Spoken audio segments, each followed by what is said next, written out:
ini diserang wabah hama ulat bulu sehingga gagal panen, wahai Bapak Ibu. Jadi bukan hanya belalang yang jumlahnya datang, bukan hanya burung, bukannya nyamuk-nyamuk raksasa, tapi juga ulat bulu yang memakan pertanian yang ada di Cina. Luar biasa Bapak Ibu. Dan kota-kota yang sekarang udah 90 negara terinfeksi virus COVID-19. 90 negara. Demikian dari WHO. Wahai Bapak Ibu, akan terjadi kelaparan yang global.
Bismillahirrahmanirrahim.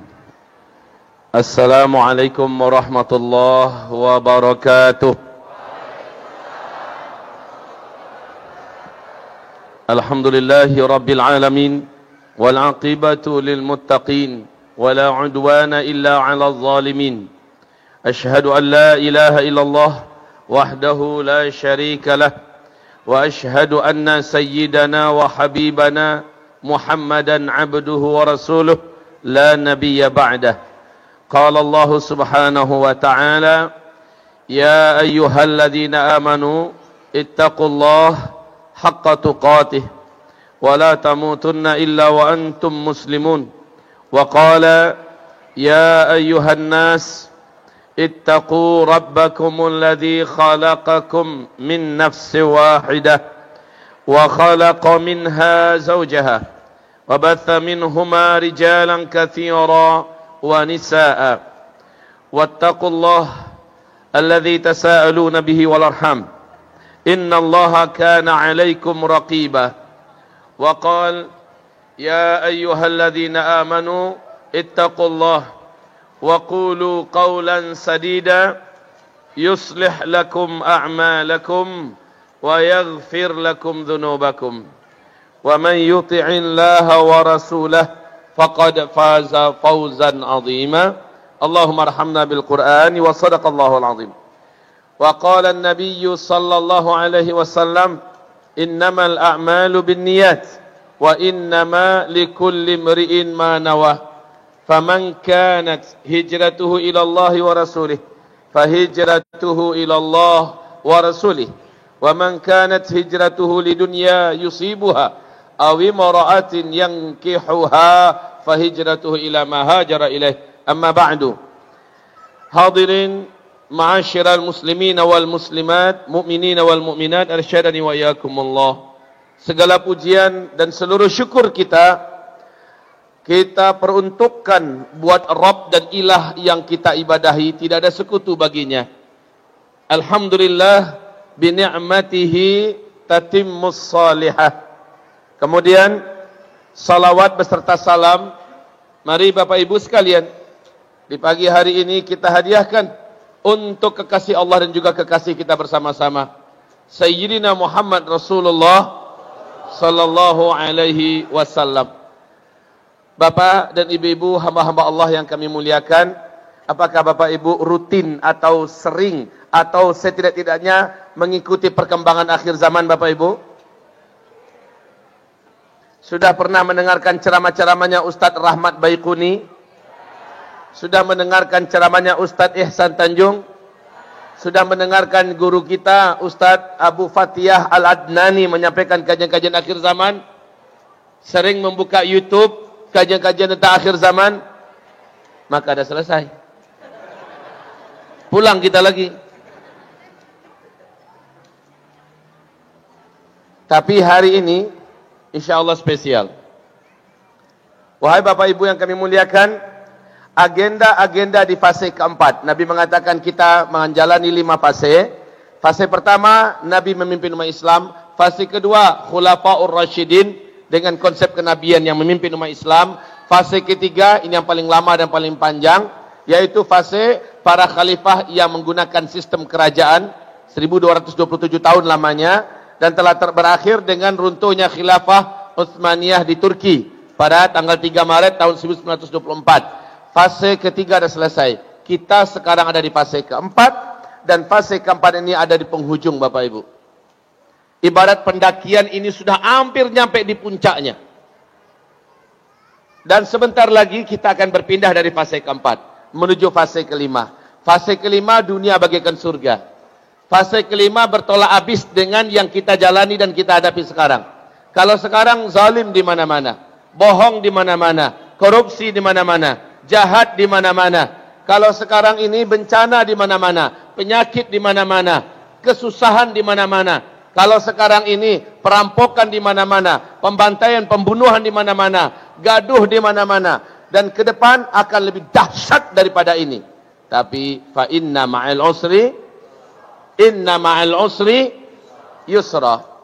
Bapak, Ibu, hamba-hamba Allah yang kami muliakan, penghujung fase keempat ini insyaallah akan berakhir puncaknya dengan munculnya Ya'juj dan Ma'juj. Lalu Ya'juj dan Ma'juj Allah binasakan. Setelah itu kita langsung masuk ke fase kelima. Fase kelima sekali lagi, dunia bagaikan di dalam surga atau surga dunia. Tidak ada perang, tidak ada miskin, tidak ada susah, tidak ada penyakit, tidak ada bencana. Bahkan binatang buas pun menjadi jinak seluruhnya. Seluruh hewan-hewan yang berbisa, Allah angkat semua bisanya. Demi Allah, dunia benar-benar bagaikan dalam surga. Surga dunia. Tapi sebelum kita sampai pada fase kelima, di mana Allah berfirman dalam Al-Quran, surat An-Nur, surat yang ke-24, ayat yang ke-55, yaitu Islam akan memimpin seluruh dunia dengan sistem khilafah ala minhajin nubuwah, dengan konsep kenabian. Sebelum itu terjadi, kita sekali lagi berada pada puncak yang paling melelahkan. Perintah Nabi mengatakan, isbiru. Wahai seluruh umatku, kalian wajib bertahan. Fa innahu la ya'ti 'alan nas zaman. Sesungguhnya tidaklah nanti akan datang kepada manusia suatu masa, suatu zaman, illal ladzi ba'dahu syarrun min hatta talqaw rabbakum. Zaman yang kalian jalani pada saat itu, kata Rasulullah, hari-hari yang kalian hadapi terasa lebih berat dari yang telah dilalui. Dan masa-masa yang akan kalian datangi terasa lebih berat dari hari yang sedang kalian jalani. Pada masa itu, isbiru, kalian semua wajib bertahan, wajib bersabar. Kalau di dalam penutupan surat Ali Imran, ya ayyuhalladzina amanu isbiru wasabiru warabitu wattaqullah la'allakum tuflihun. Hai orang-orang yang beriman, bertahanlah kalian, wasabiru, dan saling mengingatkan orang yang lain agar juga bersabar dan bertahan. Warabitu, rapatkan barisan kalian, satukan saf kalian, kompaklah kalian, dan siap siagalah. Wattaqullah, maksimalkan ketakwaan kalian kepada Allah, la'allakum tuflihun, karena sebentar lagi kalian akan dimenangkan oleh Allah Subhanahu wa ta'ala. Kabar gembira di akhir zaman, kabar gembira di akhir zaman, Islam akan dimenangkan oleh Allah. Anda ikut berjuang, Anda tidak ikut berjuang, Islam akan dimenangkan oleh Allah. Tapi yang ikut berjuang, pahalanya 50 kali lipat pahalanya para sahabat. Allahu Akbar. Yang ikut berjuang, yang tidak ikut berjuang, Allah tidak butuh dengannya. Kalau dia beramal, itu adalah pahala pribadi buat dia. Pahalanya kecil, Pak, karena dia individual, hanya berdiri sendiri, tidak mau berjamaah, tidak mau bersama-sama, tidak mau bahu-membahu, tidak mau berjuang kompak dalam berjamaah. Tapi yang mau bersama, nilai pahalanya 50 kali lipat pahalanya para sahabat. Aku rindu, kata Rasul, aku rindu dengan saudara-saudaraku. Apa kata para sahabat? Wahai Rasulullah, kami kan ada di depanmu. Bukankah kami saudara-saudaramu? Oh bukan, kata Rasul. Bukan. Kalian ini sahabat-sahabatku. Kalian ini adalah sahabat-sahabatku. Kalian hidup di masa aku hidup. Kalian menyaksikan aku. Menyaksikan wahyu turun. Menyaksikan mukjizat. Kalian perang bersamaku. Kalian ini sahabat-sahabatku. Saudara-saudaraku yang aku rindukan nanti. Mereka muncul di akhir zaman. Lam yarauni, mereka sama sekali belum pernah berjumpa diriku. Mereka belum pernah melihat aku. Hatta dalam mimpi pun mereka tidak berjumpa dengan aku. Amanu bi walam yarauni. Mereka benar-benar beriman kepadaku. Dan mereka setia menjalankan sunnahku. Mereka membela sunnahku. Itulah yang aku rindukan. Padahal kondisi berislam pada masa itu, al-qabidu lil islami yawma idzin kal-qabidi 'alal jumrah. Orang-orang yang hidup pada masa itu mempertahankan eksistensi keislamannya, mencoba menjadikan dirinya sebagai muslim yang kafah, mukmin yang haqqan, beratnya luar biasa. Kal-qabid 'alal jumrah, seperti orang yang menggenggam batu bara yang menyala. Terus digenggam, erat tangan terasa hangus, terbakar. Hampir-hampir tak tahan lagi. Tapi kalau dia lepaskan, dia pun lepas dari Islam. Jika dia terus menggenggam, benar-benar panas beratnya menjadi mukmin haqqan di akhir zaman.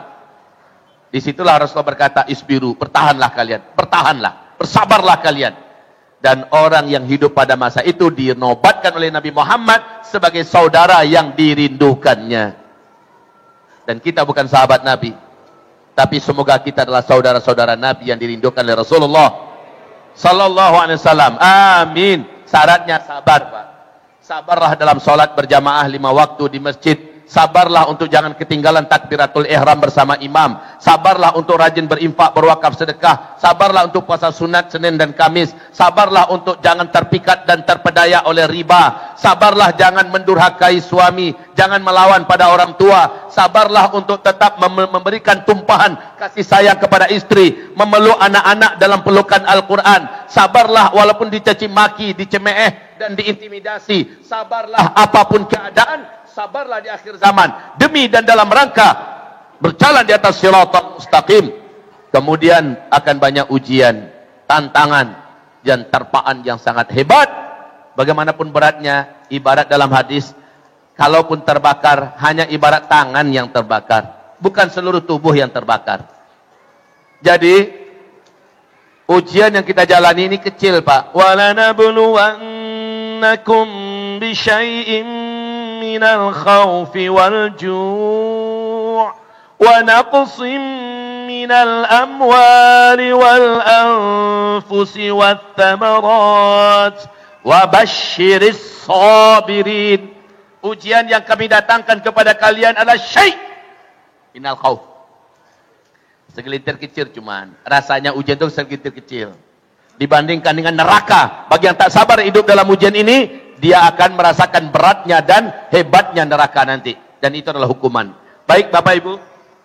Sekarang lihat papan tulis. Ada apa di situ? Yalah kosong, belum ditulis apa-apa. Kita akan menulis di sana. 5 fase. 1, 2, 3, dah selesai. Fase keempat adalah fase mulkan jabarian. Fase para penguasa-penguasa yang berkuasa di bumi, jabarian. Keras, zalim kepada Islam dan kaum muslimin, diktator. Ini yang terjadi pada fase kita. Wahai Bapak Ibu, saksikan pada fase keempat. Jika pada fase pertama, fase kedua, fase ketiga, Islam memimpin dunia. Fase pertama, Islam memimpin dunia. Kaum muslimin dipimpin oleh Nabi Muhammad sallallahu alaihi wasallam. Fase kedua, Islam masih memimpin dan kaum muslimin pada masa ini dipimpin oleh para sahabat-sahabat Nabi yang menggunakan sistem khilafah dengan konsep kenabian. Ini berlangsung selama 30 tahun. Fase ketiga, Islam dipimpin oleh para khalifah yang menggunakan sistem kerajaan. Dan ini yang paling lama Bapak Ibu, lamanya 1227 tahun. Di dalamnya ada 3 dinasti. Dinasti Bani Umayyah, dinasti Bani Abbasiyah, dan dinasti Bani Utsmaniyah. Fase ini telah berakhir dengan runtuhnya khilafah Islamiyah Al-Utsmaniyah di Turki. Nah sekarang kita ada di fase yang terberat. Ini ringkasan ya. Bapak Ibu, fase keempat adalah fase mulkan jabarian, fase kediktatoran. Tapi fase ini insya Allah tak lama. Cuman berat sekali memang. Tak lama tapi berat. Inilah fase di mana Islam tidak memimpin dunia. Bila fase pertama, kedua, dan ketiga, 2/3 dunia Islam yang pimpin. Nanti fase kelima, Islam akan memimpin seluruh dunia. Fase kelima, Islam akan memimpin seluruh dunia. 100% bumi ini akan takluk dalam pemerintahan Islam. Dan dunia bagaikan dalam surga. Ini adalah masa-masa aman. Masa-masa aman. Sejak bumi diciptakan, inilah yang teraman. Di sini tegak kembali pemerintahan Islam dengan sistem khilafah ala minhajin nubuwah. Total seluruh dunia dipimpin oleh Islam. Pengumuman ini Allah sampaikan langsung dalam Al-Quran, surat An-Nur, surat 24 ayat 55. Jadi yang takut gak karu-karuan dengan tegaknya khilafah, sebenarnya mereka sedang ketakutan ibarat dari gelap matahari mau terbit. Dia takut matahari terbit. Lalu mencoba mengembus ke sana kemari, matahari gak akan terbit, matahari gak akan terbit. Dan awas, kita akan perangi matahari. Itu goblok namanya Bapak. Matahari tetap akan terbit. Oke. Baik Bapak Ibu, kita tak bicara ini. Walaupun ini masa depan kita yang menggembirakan. Akhir dan ending daripada cerita umat Islam ini berada adalah happy ending. Di sini akan berakhir nanti umat Islam akan husnul khotimah. Dalam peristiwa tanda besar kiamat yang ketujuh. Apa yang terjadi? Di tanda besar kiamat yang ketujuh akan berhembus angin yang lembut. Angin yang lembut. Angin ini sejuk dan wangi baunya. Lembut, sejuk, wangi. Sumber angin ini kata Rasulullah dari negeri Yaman. Angin ini dengan cepat membungkus bumi. Ternyata ini bukan angin sembarangan. Ini adalah angin kematian. Siapa yang mati oleh angin lembut dan sejuk lagi berbau wangi kesturi ini? Yang mati oleh angin ini hanyalah orang Islam yang ada iman di dadanya. Orang Islam yang ada iman di dadanya. Sekalipun imannya hanya seujung kuku. Dan dia sedang berada di pulau. Dia sedang berada di gunung. Dia sedang berada di gua. Dia sedang berada di lembah. Sementara dia ada iman kepada Allah. Dia percaya kepada Allah. Sekalipun imannya hanya seujung kuku. Ketika angin ini menyentuh kulitnya. Ketika terhirup olehnya angin lembut dan sejuk. Lagi berbau wangi kesturi ini. Di tempat itu. Saat itu juga. Dia langsung tergeletak meninggal dunia. Serentak satu muka bumi. Orang Islam meninggal dunia. Maka inilah dia kematian yang husnul. Setelah itu kata Rasulullah tak tersisa lagi yang hidup di bumi. Kecuali orang-orang yang tidak kenal dengan Allah sama sekali. 1 atau 2 generasi setelah itu. Barulah Allah datangkan kiamat besar. Kehancuran alam semesta. Kabar baik tentunya buat kita. Ternyata orang Islam yang beriman. Tak akan pernah menyaksikan kiamat. Alhamdulillah. Ini adalah finish. Finish apa? Orang Islam yang beriman habis di sini. Startnya di mana? Startnya Nabi Muhammad Allah utus. Dari sini start lalu finish. Baik, sekarang kita sedang ada di sini. Apa yang mau kita diskusikan di sini? Bapak kita bicarakan pada masa ini kata Rasulullah sallallahu alaihi wasallam, kalian akan menghadapi fitnah duhaima. Fitnah duhaima. Akhir fitnah duhaima terjadinya tanda besar kiamat yang kedua, yaitu Dajjal muncul ke tengah-tengah manusia. Ini puncak fitnah duhaima. Sebelum Dajjal, tanda besar kiamat terjadi terlebih dahulu, yaitu dukhan menyelimuti seluruh muka bumi selama 40 hari 40 malam. Baik Bapak Ibu, apa fitnah duhaima? Fitnah yang ujiannya ke arah iman. Dengan fitnah duhaima ini, banyak orang menjadi fasik dan ahli dosa, ahli maksiat. Dengan fitnah duhaima ini, banyak orang yang menjadi munafik. Dengan fitnah duhaima ini, banyak orang menjadi musyrik. Dengan fitnah duhaima ini, banyak orang-orang umat Nabi menjadi sesat. Dengan fitnah duhaima ini, banyak yang menjadi murtad. Na'udzubillah. Ini fitnah duhaima, Bapak Ibu, berlapis-lapis. Ada melalui pendidikan, ada melalui media, ada melalui kedokteran, melalui makan dan minum, ada melalui seni dan budaya, ada melalui ekonomi dan bisnis, ada melalui politik. Pokoknya pintu-pintu fitnah duhaima berlapis-lapis, Pak. Mentang-mentang Islam sedang tidak memimpin dunia pada masa ini, kaum muslimin diobok-obok, sasarannya murtad. Wala yazaluna yuqatilunakum kama wala yuzaluna yuqatilunakum hatta yaruddukum an dinikum in istata'u. Mereka senantiasa berupaya terus-menerus berjuang untuk memurtadkan kalian semua. Inilah dia fitnah duhaima. Kalau ada khilafah Islamiyah, ada pemerintahan Islam akan membendung segala kefasikan, segala kesesatan, segala kezaliman, segala kemurtadan. Betul? Tapi karena tidak ada, justru penguasa yang muncul melahirkan itu. Mereka paksa kita untuk murtad. Coba di India sekarang, Bu. Gara-gara mereka muslim, apa yang mereka buat? 200 juta rakyat muslim India terancam untuk hilang kebangsaannya dan mulai diteror dalam bentuk penyiksaan, penghancuran masjid, pembunuhan karakter dan dibunuh juga fisiknya. Hari ini kaum muslimin Uighur Xinjiang China, luar biasa dahsyat ujian yang dialami oleh kaum muslimin. Jutaan umat Islam masuk penjara dan sudah 2 minggu tak dapat makan di Uighur Xinjiang China. Rohingya, kita sudah tahu bagaimana anak-anak kecil kita disetrum sampai mati. Bagaimana wanita kita diperkosa rame-rame lalu dikuliti hidup-hidup. Bagaimana kondisi kaum muslimin di berbagai belahan dunia mengalami ujian. Ini di fase keempat.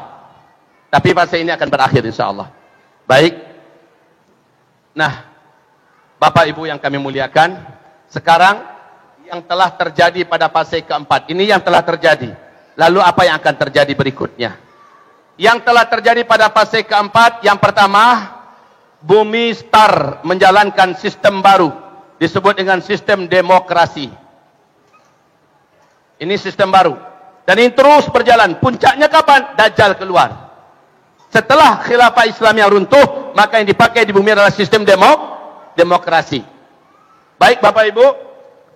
Kemudian setelah itu bermunculanlah istilah-istilah yang bisa menginjak-injak agama. Yang kedua muncul namanya HAM. Atas nama HAM, seolah HAM lebih tinggi daripada apa saja. Kalau ada suami mendidik istrinya, lalu terjadi sesuatu yang menurut HAM itu melanggar, maka suami bisa dipidanakan. Kalau ada ayah menjalankan syariat agama, anak umur 10 tahun masih melantarkan sholat, mempermainkan sholat, anak dipukul, kata Rasulullah, HAM akan tampil membela si anak. Betul?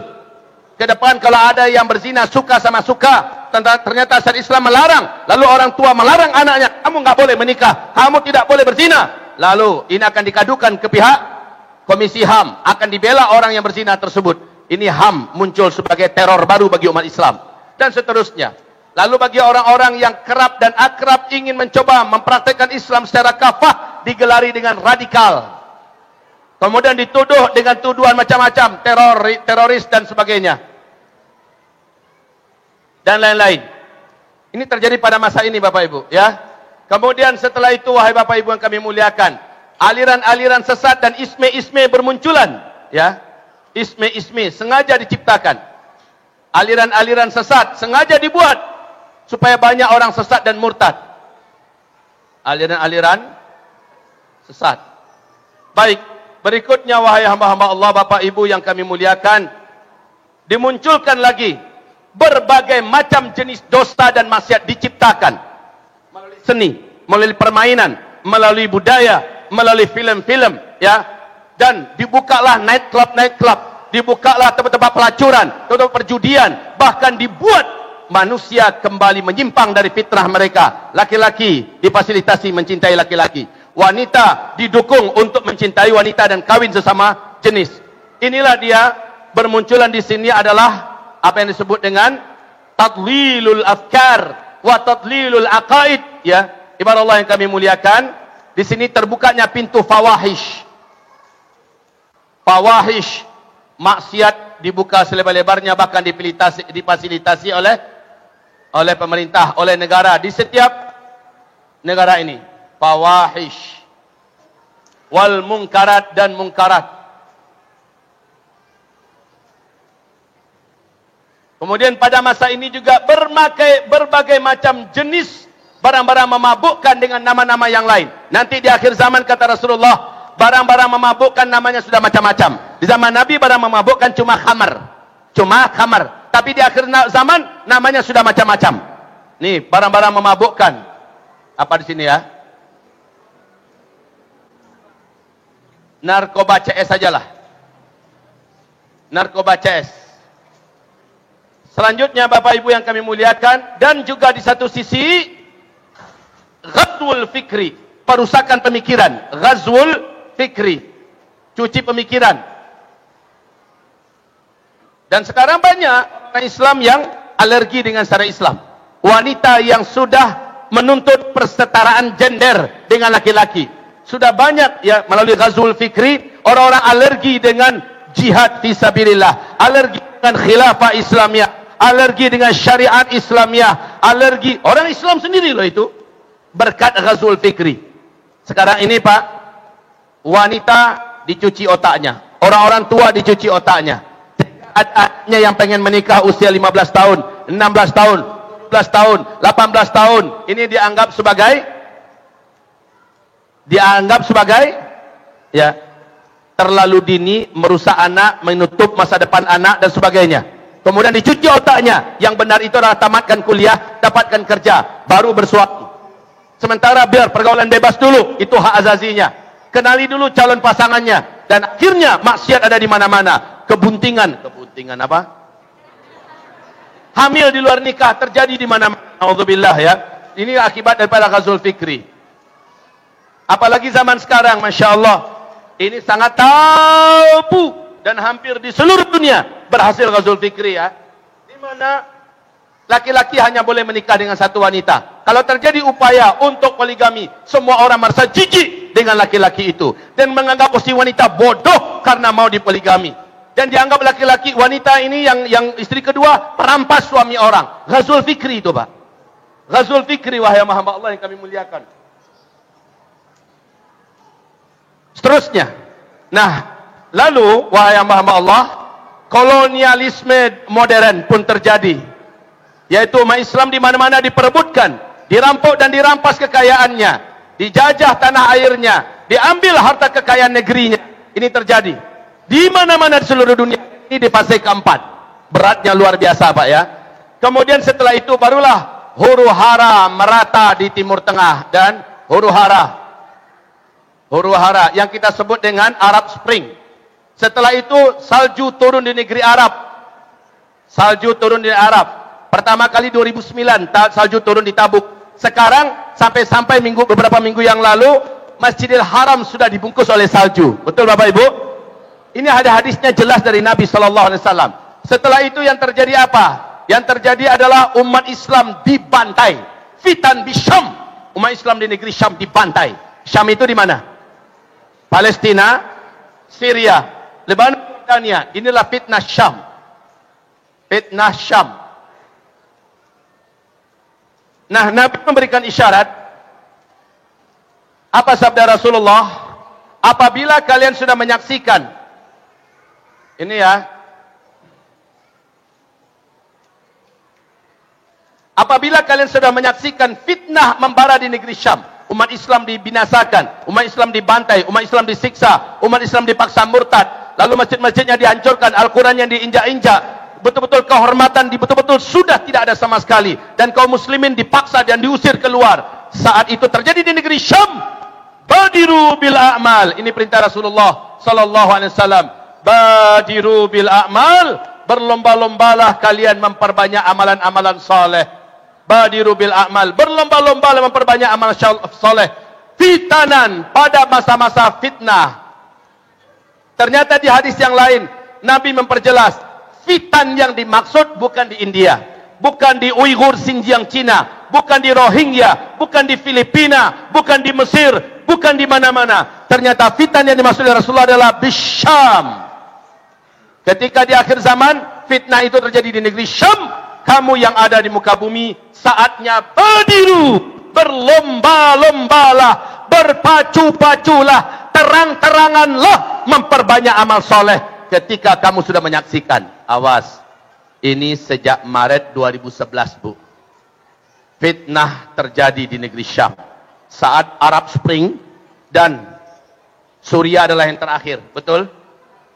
Apakah sudah berakhir fitnah di Syam hari ini, Bapak Ibu?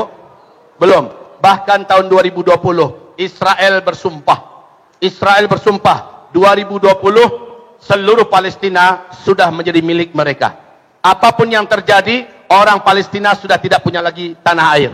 Tahun 2020 ini mereka akan semakin brutal dan mereka akan semakin jahat. Mungkin kejahatan yang dibuat oleh Israel akan seimbang sama dengan kejahatan yang sedang terjadi saat ini di India. Mereka akan hapuskan Palestina untuk warga Palestina, resmi menjadi negara impian Israel sebagai Yahudi rayanya mereka. Wahai Bapak Ibu yang kami muliakan, dan ini adalah puncak Allah akan tunjukkan keajaiban kepada kita, pertolongan kepada kita. InsyaAllah dalam waktu dekat Baitul Maqdis akan dimerdekakan oleh umat Islam. Dalam waktu dekat Baitul Maqdis akan diumumkan di sana berdirinya Khilafah Islamiyah. Takbir. Rasul bersabda dalam hadis Sahih Muslim. Apa kata Rasulullah?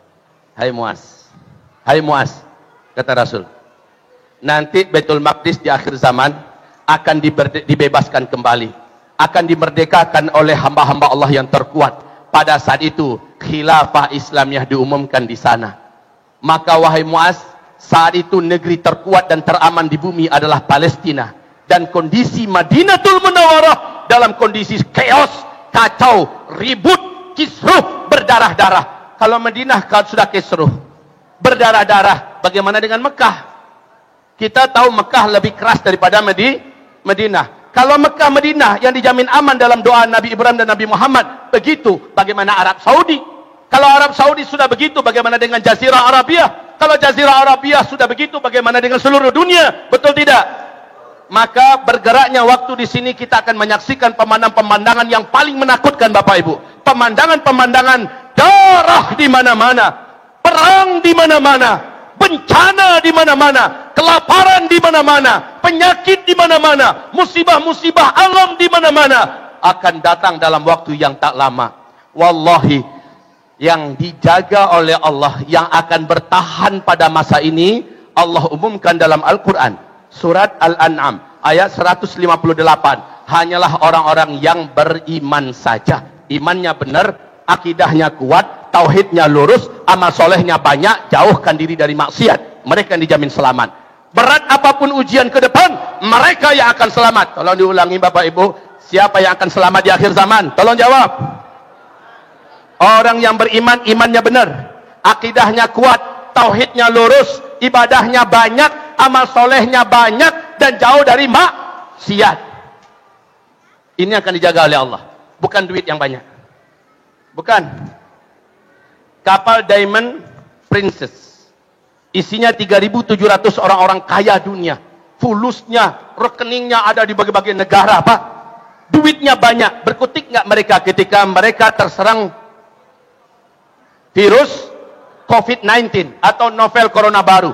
Mereka tak berdaya, walaupun duitnya banyak, jaringannya luas, militer di tangan mereka, bahkan ada yang pangkatnya jenderal-jenderal, tak berkutik di depan makhluk Allah yang kecil, yang tak nampak, tak berdaya. Cina yang begitu gagah selama ini juga berdaya di depan Allah yang tak nampak.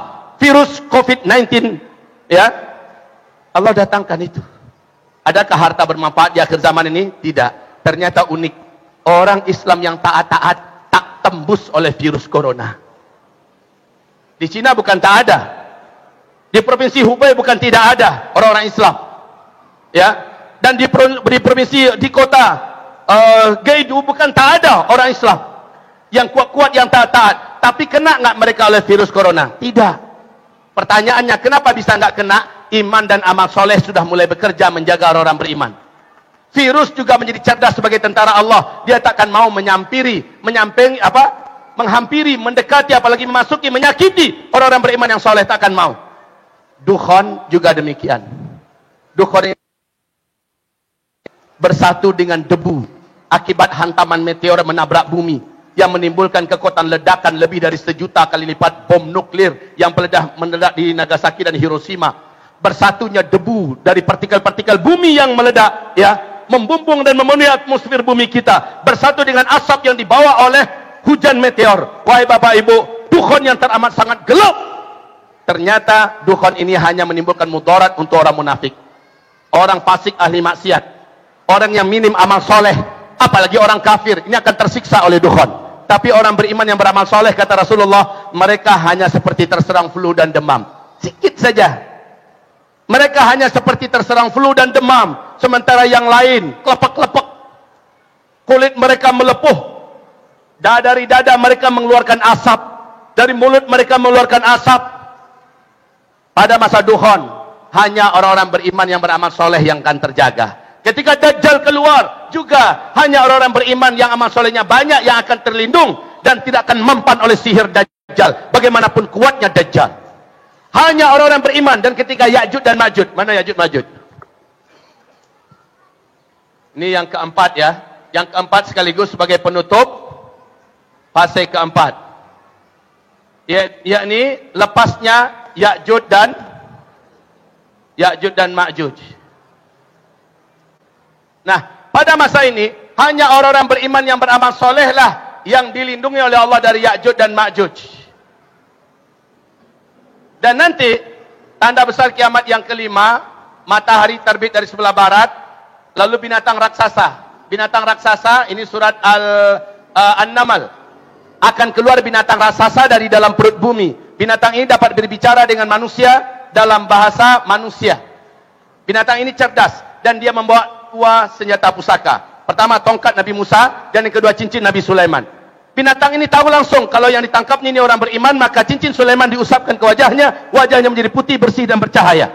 Sementara kalau orang kafir yang ketangkap sama dia langsung tahu ini orang kafir. Maka ujung tongkat Nabi Musa diketokkan ke ubun-ubunnya, maka langsung menghitam wajah orang ini dan suram gelap. Saat itu manusia-manusia yang ditangkap dilepaskan kembali.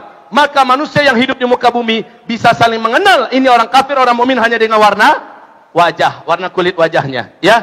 Bapak Ibu yang kami muliakan, ketika angin lembut sebagai tanda besar kiamat yang ketujuh berhembus menutupi seluruh bumi, angin ini juga angin cerdas. Dia mampu menghampiri khusus hanya orang-orang yang beriman, yang kemarin dari kasih tanda oleh Dabatul Ardi. Maka orang ini akan disinggung, disentuh oleh angin lembut ini, terhirup olehnya angin itu di tempat itu, dan saat itu juga dia langsung meninggal dunia. Jadi kaum muslimin, mulai dari fitnah Syam, kita sudah wajib menabung amal soleh yang banyak. Tapi sayang, udah agak terlambat sedikit, ya. Dari Maret 2011 sampai sekarang 2020. Sudah berapa tahun berjalan fitnah di Syam? Sudah berapa tahun? 9 tahun. Mau jalan 10. Udah agak terlambat, tapi mendinglah.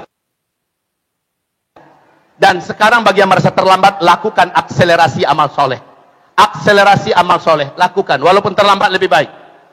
Kalau Bapak Ibu punya tabungan dunia, maka jadikan sebagian tabungan dunia itu tabungkan untuk tabungan akhirat kita. Kirim cepat Bapak Ibu. Dan sebagian yang lain belikan emas. Ibu punya tabungan di bank, ambil Bu, cepat belikan emas. Bapak punya gaji Pak, ada lebih sedikit di kebutuhan wajib, maka cepat belikan emas. Sekarang, tapi udah agak terlambat sih, sekarang emas sedang naik-naiknya harga. Saya dari 2015 peringatkan umat, ayo mulai menabung dalam bentuk emas. Ayo mulai menabung dalam bentuk emas. 2017 makin gencar ajakan saya, 2018, 2019. Saya sampaikan, ayo menabung dalam bentuk emas. Karena Bapak Ibu, tak lama lagi semua uang di muka bumi tidak akan laku. Wallahi kalau ini tidak ada hadis, saya tidak akan berani bicara. Tak lama lagi uang-uang kertas tidak akan berlaku. Harganya jadi tidak ada. Dia akan seperti daun-daun menguning yang berguguran dari batang pohon, Pak. Yang bisa dijadikan sebagai uang yang sesungguhnya adalah yang punya emas. Makanya jangan heran Cina gila-gilaan mengumpulkan emas. Jangan heran Amerika menjadi antu emas. Di mana terdengar ada emas, mereka akan buru ke sana. Jangan heran Hong Kong menarik dana-dana mereka di bank-bank dan mereka belikan kepada emas. Jangan heran warga Tiongkok dari 2018 sudah berlomba-lomba mengambil dana mereka dan membeli emas. Jangan heran kalau negara-negara besar dunia sudah berebutan membeli emas. Sementara kalau kita bagaimana? Kita masih asik menghitung berapa jumlah digital angka-angka uang kita yang ada di bank. Kasihan banget orang Islam. Nah, saya sarankan sekarang, ibu kalau ada uang, berapapun ada uangnya, ada rezeki ibu, maka segera belikanlah emas. 1 kilo, 2 kilo, simpan. Ya, ketawa bu. Kenapa bu?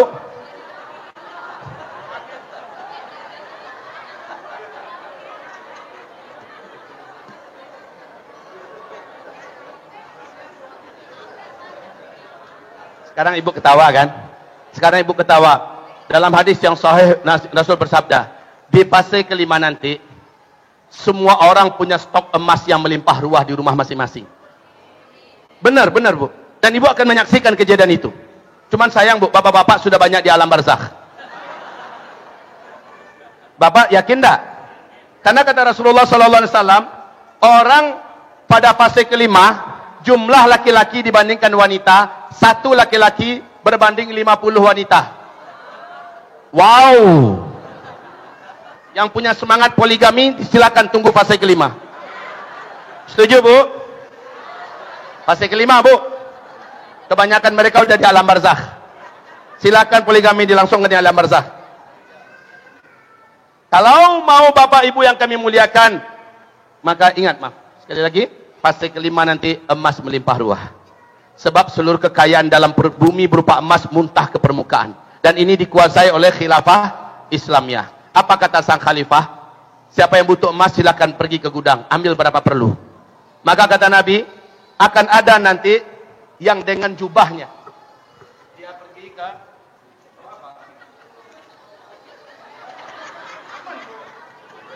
kata Rasulullah, ada orang yang mengambil emas dengan jubahnya. Ini hadisnya sahih ya.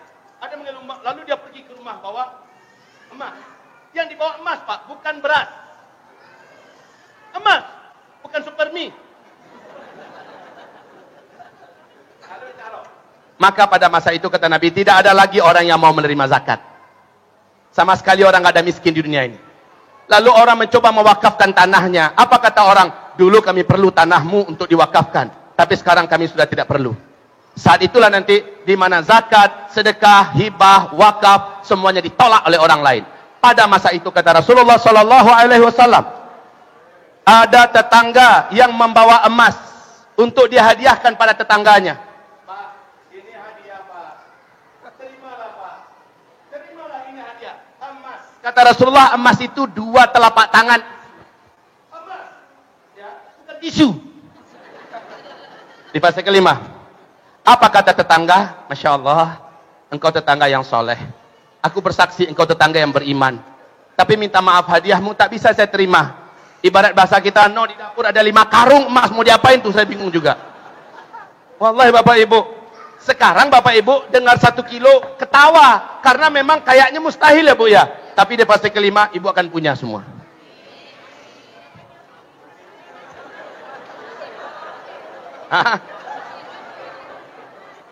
Pertanyaan ibu, hidup nggak kami pada masa itu? Oke, kalau saya jawab berikut ini, mungkin bapak ibu akan bisa berpikir. Apa kata Rasulullah SAW? Dari start ke finish,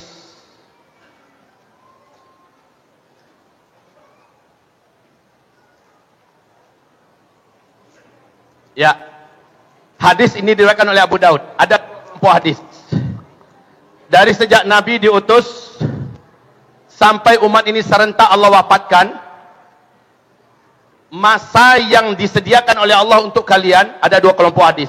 Sayangnya hadis ini hadis dhaif. Ustaz, kalau hadis dhaif untuk apa Ustaz sampaikan pada kami? Jangan salah-salah. Hadis dhaif masih masuk dalam hadis ahad. Hadis itu ada 2 tingkatan. Oke, saya hapus ini dulu.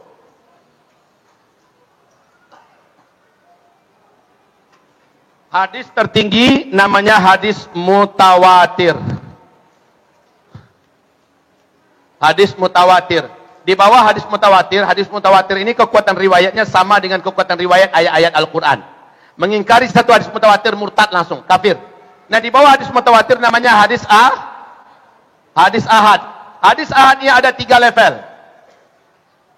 Hadis ahad level tertinggi namanya hadis ahad yang sahih. Maaf. Hadis ahad yang sahih.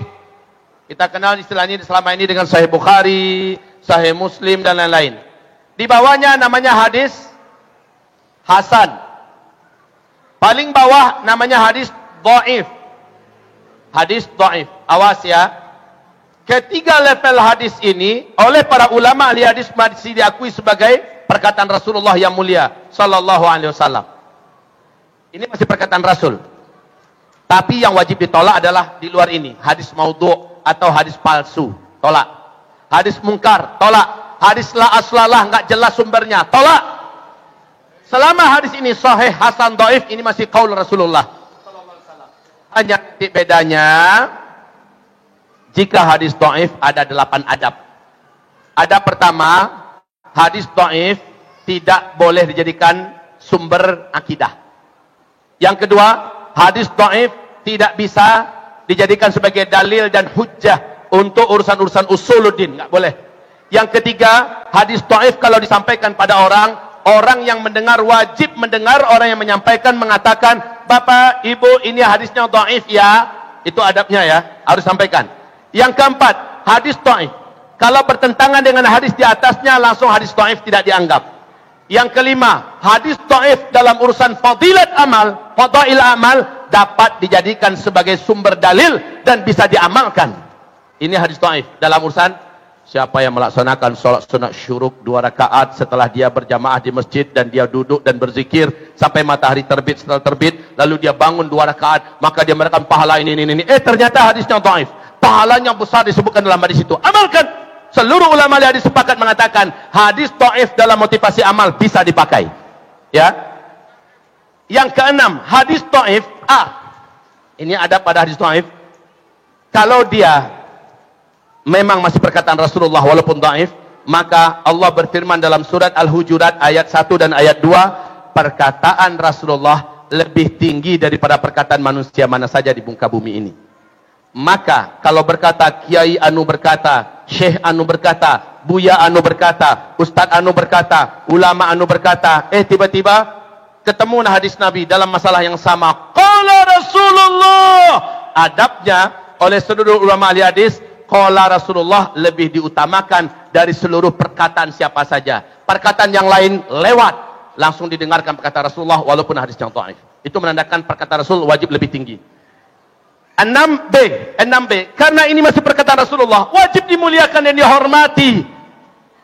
Jangan seperti ada satu kelompok di Indonesia ini yang merasa dia paling suci, Pak. Hanya kelompoknya yang paling benar. Di luar kelompoknya masuk neraka semua. Ya, ulama-ulama di luar kelompok mereka adalah kilabun nar semua, anjing-anjing neraka semua. Sehingga mereka menghalalkan nama baik para ulama, mereka perguncingkan di depan publik, di depan jamaah mereka. Nah, Bapak Ibu yang kami muliakan, kelompok ini mengklaim bahwa hadis ahad itu hanya 2, sahih dengan dhaif. Apabila sahih mereka peluk, mereka terima, mereka agung-agungkan. Tapi kalau hadis yang dhaif kayak jijiknya luar biasa, kayak bangkai babi yang sudah berulat. Alah, itu hadisnya dhaif. Padahal hadis dhaif dalam urusan fadilah amal oleh para ulama hadis masih bisa dipakai. Itu adab yang ke-6, tetap muliakan dan hormati walaupun dia dhaif.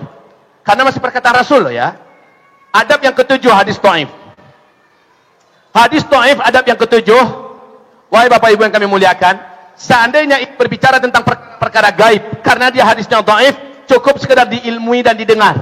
Jangan dijadikan akidah dan keyakinan. Tapi hormati karena dia masih perkataan Rasulullah SAW. Namun bila benar-benar terjadi, bila betul-betul sesuai dengan kenyataan terjadi, hadis dhaif langsung naik statusnya kepada sahih. Kemudian wajib diyakini ketika itu. Terakhir, hadis dhaif bila didukung oleh hadis dhaif yang lain dalam masalah yang sama, maka hadis dhaif ini naik tingkatnya satu tingkat ke atas menjadi hasan li ghairih. Nah, itulah yang terjadi pada riwayat start ke finish. Mari kita dengar. Nabi berkata, umur umatku di sisi Allah, dari start ke finish loh ya, adalah umur umat Yahudi dikurangi dengan umur umat Nasrani. Umur umat Yahudi adalah dari Nabi Musa ke Nabi Isa 2000 tahun. Dikurangi dengan umur umat Nasrani. Umur umat Nasrani dalam sejarah dari Nabi Isa sampai ke Nabi Muhammad 600 tahun. 2000 kurang 600 berapa? 1400 tahun. Tentu yang dimaksud Nabi adalah hitungan Hijriah. Ustaz, kalau start ke finish 1400, kita sudah 1441 sekarang.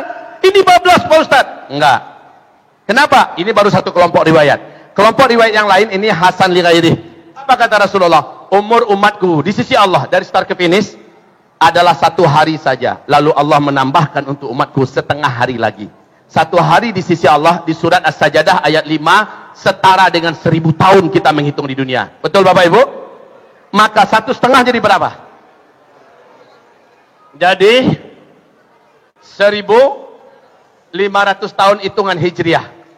Berarti ada 2 kelompok riwayat, 1400 dengan 1500. Nah, ini domainnya para ulama ahli hadis. Serahkan pada mereka. Jangan tanyakan pada arsitek. Jangan tanyakan masalah ini kepada dokter, spesialis gigi. Nggak ada urusannya nih. Tanyakan pada ulama-ulama ahli hadis. Para ulama ahli hadis, para ulama ahli hadis mengatakan, mayoritas ulama ahli hadis mengatakan, umur umat Islam sejak Nabi diangkat oleh Allah menjadi Nabi dan Rasul sampai serentak wafatnya umat Islam di muka bumi dalam peristiwa tanda besar kiamat yang ke-7 adalah antara 1400 tahun hitungan Hijriah sampai ke 1500. Di antara ini habis umat Islam di muka bumi. Awas, ini mayoritas ulama ahli hadis. Redaksi bahasa yang paling bijaksana, yang saya lebih nyaman menerima bahasa ini adalah ketika Syekh Al-Hafiz Imam Ibn Rajab Al-Hambali mengatakan, umur umat Islam sejak Nabi diutus oleh Allah sebagai Nabi dan Rasul sampai umat Nabi Muhammad serentak Allah wafatkan adalah lebih dari 1400 tahun, tapi takkan lewat dari 1500. Takkan lewat. Lebih dari 1400 tahun, tapi takkan lewat dari 1500. Ayo kita sama-sama hitung sekarang. Mari Bapak Ibu, kita berhitung sekarang. Tahun berapa Hijriah kita sekarang? 1441 Hijriah. Awas, Hijriah ini kapan mulai menghitungnya? Sejak Nabi Muhammad hijrah dari Mekah ke, mulai di sini mulai penghitungan Hijriah. Sementara menghitung umur umat Islam hidup di muka bumi ini sejak start ke finish bukan sejak Nabi hijrah, tapi sejak beliau diangkat oleh Allah sebagai Nabi dan Rasul. Maknanya beliau telah menjadi Nabi dan Rasul di Mekah selama 13 tahun, barulah beliau hijrah. Artinya 1441 Hijriah ini wajib ditambah dengan 13 tahun di Mekah. Betul tidak? Maka hasilnya berapa? Hasilnya berapa? Hasilnya adalah 1454 tahun hitungan Hijriah. Oke. Sekarang, wahai Bapak Ibu, andai kata kita ambil angka yang paling aman, mentok di 1500. Anggaplah begitu dulu. Ambil angka yang paling mentok, 1500. Kurangi 1454. Hasilnya berapa? Hasilnya berapa? Paling lama kita orang Islam hidup di muka bumi ini hanya 46 tahun lagi hitungan Hijriah. Orang Islam hidup di muka bumi ini paling lama ke depan hanya 46 tahun Hijriah. Dan ini akan menghadapi perkara-perkara besar sampai masa-masa Islam memimpin kembali seluruh dunia. Ayo Bapak Ibu, ada peluang nggak kita masuk fase kelima? Ada peluang nggak kita masuk fase kelima? Kalau Bapak Ibu mendengar virus corona ini tanda akhir zaman, walaupun Nabi tidak menyebutkan nama coronanya, tetapi zuhurul amradil mu'diyatil musta'siyah fi akhir zaman min azhuri fitani hadis akhir zaman. Munculnya penyakit-penyakit menular yang sangat mematikan dan sangat cepat penularannya, begitu bandel dan susah dicarikan penangkalnya, bertembus-tembus berlapis-lapis. Ada yang namanya flu burung, ada yang namanya flu babi, ada yang namanya Ebola, ada yang namanya SARS, ada yang namanya MERS, macam-macam Pak. Sekarang Ebola, sekarang novel corona, dan sekarang udah bermutasi pula dia Pak. Udah jadi aneh nih. Belum selesai lagi virus novel corona baru ini, sudah bermutasi dia menjadi 2 jenis. Ada yang tipe L, ada yang tipe S. Ke depan tahap apa lagi perubahannya? Wahai Bapak Ibu, kemudian kalau Bapak Ibu terus mendengarkan kajian-kajian akhir zaman, saya tidak menyangka Nabi bersabda, oh ya, sebentar ya. Kita break dulu sebentar boleh? Kita break dulu sebentar. Dari tadi nggak ada satupun jamaah bilang, Ustadz minum dulu. Oh, iya, tega ini jamaah.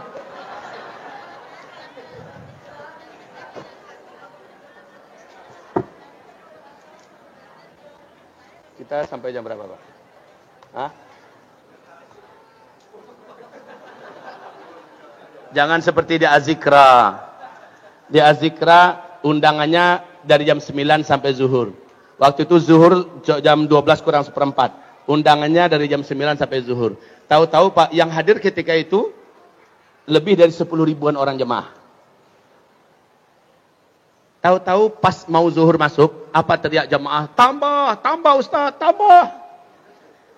Saya melihat pada guru kita almarhum, beliau mengatakan beri isyarat, kasihlah sedikit lagi untuk jemaah. Janjian kita sudah zuhur. Jebol sampai asar, Pak. Jebol sampai asar. Menjelang asar masuk, sebentar lagi asar mau masuk, saya bilang, Bapak Ibu minta izin ya, udah dulu. Tambah, tambah. Ya, tambah, tambah. Padahal pesawat kita, tak lama setelah itu saya katakan, Bapak Ibu minta maaf. Nanti kami ketinggalan pesawat. Benar Pak, ketinggalan kami. Akhirnya saya numpang nginap di rumah Bapak Subarkah. Ya, nah kita kalau di sini katanya jam 1, saya khawatir ketinggalan pesawat nanti. Jadi insya Allah tetap kita komitmen. Paling lama jam 11:30, paling lama udah selesai dengan doa-doa. Boleh ya? Berarti ada lebih kurang 40 menit lagi. Lumayan. Kalau untuk tulisan, ya, pertanyaan yang sifatnya tentang akhir zaman, saya akan ladeni. Tapi pertanyaan yang berkaitan dengan fikih, apalagi curhat pribadi, saya memang tak akan memberikan layanannya untuk saat ini. Bapak, Ibu yang kami muliakan, oke, kita break sebentar. Berapa menit kita break? Udah siap Pak Berkah? Tim kita udah siap? Oke. Pengumuman. Bapak Ibu, ini akhir zaman. Bapak Ibu mau maksimal dalam berjuang tidak? Mau sama-sama membela Islam? Mau sama-sama menunjukkan keimanan kita di depan Allah Subhanahu wa taala? Oke, Bapak Ibu yang kami muliakan. 1. Ingat tanggal baik-baik ya. Ingat tanggal baik-baik. Tanggal 21 insyaallah taala. Bulan Maret ini. Bertempat di Monas. Dari jam 3 dini hari kita berkumpul seluruhnya, apapun organisasi kita, apapun nama kelompok pengajian kita, apapun bendera kita, ya, apapun nama lembaga kita, pada hari Sabtu, dari jam 3 dini hari bertempat di, ngapain acara kita? Kita tampil bersama-sama atas nama orang-orang beriman se-Indonesia, tampil dalam rangka bela Baitul Maqdis. Kita akan hadir bersama-sama. Insya Allah guru-guru kita, alim ulama kita, tokoh-tokoh nasional kita akan ikut memberikan doa dan akan mengguncang keimanan kita bersama-sama. Insya Allah di Monas. Bila ternyata India masih membara, bisa jadi kita langsung mendoakan India secara bersama-sama dan menyatakan sikap bersama-sama. Setuju? Ini hari Sabtu. Tanggal 21 hari Sabtu. Dari jam 3 sampai jam 9 pagi. InsyaAllah ya. Dan saat itu kita ingin dipersaksikan oleh Allah bahwa kaki kita ini walaupun tak sempat diinjakkan ke Palestina, setidak-tidaknya kita telah menunjukkan keimanan kita bersama orang-orang beriman yang tidak rela, tidak reda, tidak terima Al-Aqsa diperlakukan begini, Masjid Al-Aqsa dan Baitul Maqdis dirampas begini. Apalagi Israel 2020 berazam bertekad untuk menghabisi Palestina. Kita tidak rela, maka kita datang ke sana. Kita menjerit dalam doa dan kita akan angkat tangan-tangan kita dan kita bawa harta-harta kita. Kita menabung untuk tabungan akhirat kita. Maka pada siang hari ini kita memulai terlebih dahulu Bapak Ibu bersama panitia untuk mengadakan acara ini nanti pagi ini di waktu duha ini. Sebelum acara kita lanjutkan, kita akan menggalang dana untuk bebaskan Masjid Al-Aqsa. Setuju? Baik, Bapak Ibu yang kami muliakan, itu yang pertama. Yang kedua, alhamdulillah sejak tanggal 3 Januari bersama Ustadz Abdul Somad peresmian gedung Madrasah Mulazamah Al-Hufaz yang saya pimpin di Payakumbuh, Sumatera Barat. Alhamdulillah gedung itu telah diisi oleh para penghafal Quran hari ini. Anak-anak santri kami yang tamat tingkat 3 SMP dan melanjutkan ke mulazamah yaitu tingkat 1 SMA sudah hafiz Al-Quran 30 juz seluruhnya. Alhamdulillah. Sekarang program mengambil itqan dan sanad untuk mendapatkan hifzul Quran dan qiraah seperti Nabi Muhammad sallallahu alaihi wasallam membacakannya. Bapak Ibu yang kami muliakan, tinggal kendala baru. Kendalanya adalah Pak Subarkah sudah berkali-kali ke pesantren kami. Masjid yang dihadiahkan dan dibangunkan oleh Yayasan Qatar di sana sejak 2009, besarnya 10 kali 12, masjid itu sudah membludak sekarang, Pak. Berebutan dengan warga dan masyarakat yang sholat di sana. Sehingga santri-santri sering berlomba mendapatkan posisi dengan warga. Wahai Bapak Ibu, Ramadan nanti nggak tahu macam mana orang akan keluar. Membludak sampai meluber sampai keluar. Apalagi di bulan Juni 120 santri akan masuk. Nggak tahu di mana tempatnya. Maka kami berazam dalam waktu terdekat ini harus sudah dibangun pelebaran masjid, yaitu 5 meter ke kanan, 5 meter ke kiri, 12 meter ke belakang. Tanahnya masih tersedia. Ini yang akan kita rame-rame gotong royong dengan seumat Islam. Ayo bangun rumah Allah di pesantren tempat mencetak para alim ulama di akhir zaman ini. Wahai Bapak Ibu, dari kantong kita masing-masing. Bapak Ibu berkenan membangun rumah Allah bersama-sama? Bapak bersedia? Ibu, ini nanti dana yang kita kumpulkan kita bagi 50% untuk pembebasan Baitul Maqdis dan 50% untuk pembangunan masjid kita. Ada 220 meter yang akan kita bangun, Pak. Per meternya adalah 2,5 juta.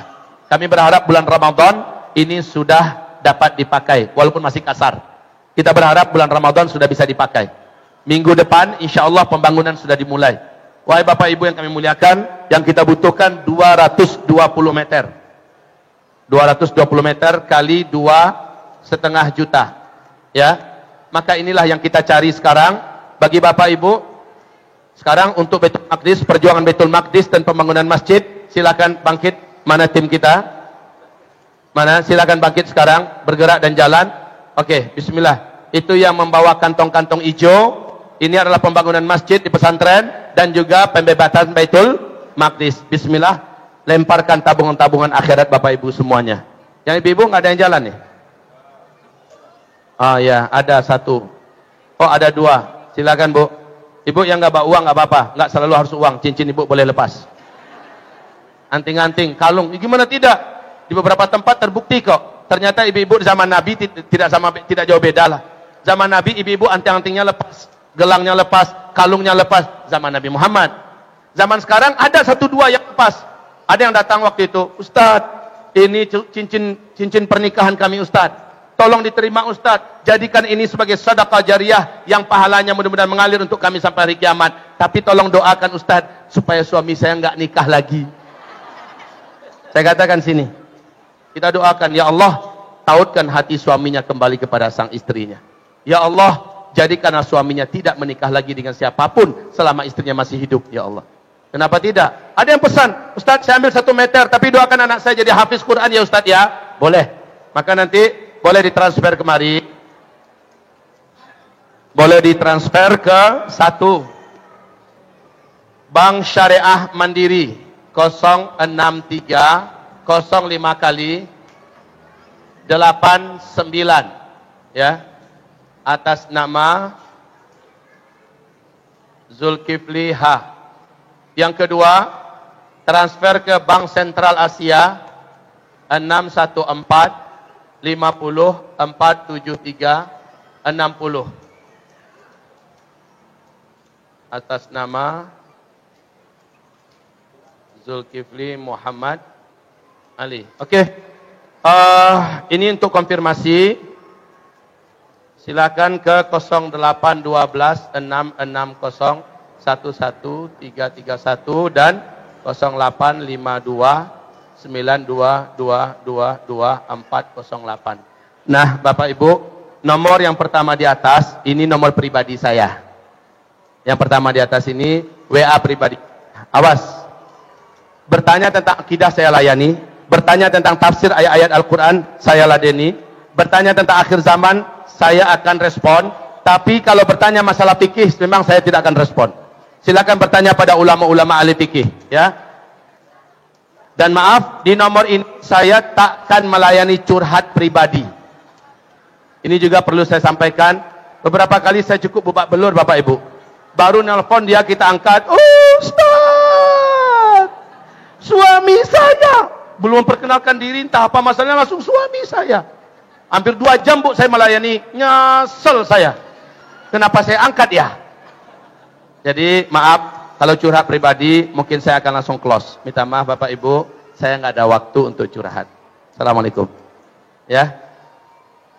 Pertanyaan tentang akhir zaman saya ladeni, pertanyaan tentang akidah saya ladeni, pertanyaan tentang masalah tafsir ayat-ayat Al-Quran saya ladeni, ya. Tapi tentang fikih dan curhat pribadi saya akan lemparkan pada yang lain. Oke, konfirmasi juga kemari, silakan. Nanti kalau dapat sebelum kita bubar diumumkan berapa yang tergalang pada pagi hari ini.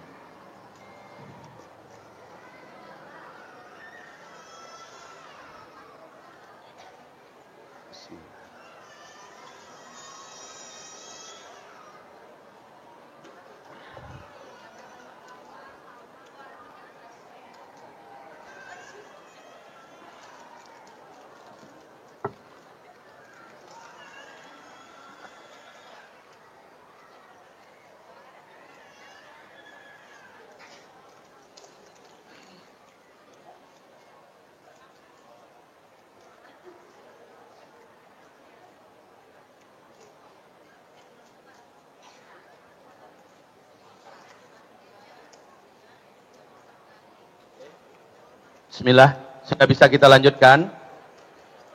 Sudah bisa kita lanjutkan? Bismillah. Bapak, Ibu sekalian yang kami hormati dan kita cintai, semoga Bapak, Ibu seluruhnya adalah calon-calon penghuni surga nanti pada hari kiamat. Amin. Semoga kita semua adalah orang-orang istiqomah di akhir zaman. Kembali penulis kita. Hamba-hamba Allah yang kami muliakan, setelah fitnah Syam, yang terjadi berikutnya kata Rasulullah adalah mengeringnya sungai Efrat di Irak. Dan ini sudah terjadi sejak 2014. Sungai Efrat, ini sungai Efrat, 3 di antara sungai terbesar di Timur Tengah, Nil, Tigris dan Efrat. Sejak 2014 sungai Efrat sudah kering. Ini sudah terjadi ya. Takkan terjadi kiamat atau di penghujung zaman akan kering terlebih dulu sungai Efrat, kering di zaman kita. Kemudian berikutnya, ini adalah tanda-tanda lepasnya Dajjal. Nabi bercerita, halo, fokus kembali. Nabi kita bersabda, Dajjal akan lepas dari ikatan dan belenggu yang mengikatnya apabila 3 tanda alam ini sudah terjadi. Dan Masya Allah, 3 tanda alam ini ternyata seluruhnya di Palestina tempatnya. Saya waktu Idul Adha kemarin, berangkat bareng istri, dengan 96 orang jamaah, kami menyaksikan 3 tanda alam ini. Dan sudah terjadi ketiga-tiganya. 1, yaitu danau Tiberias sudah menyusut airnya. Sejak 2003 sampai 2013 dan 2015, danau Tiberias positif menyusut airnya sampai sekarang, Pak. Sampai sekarang. Dan penyusutannya semakin ekstrim.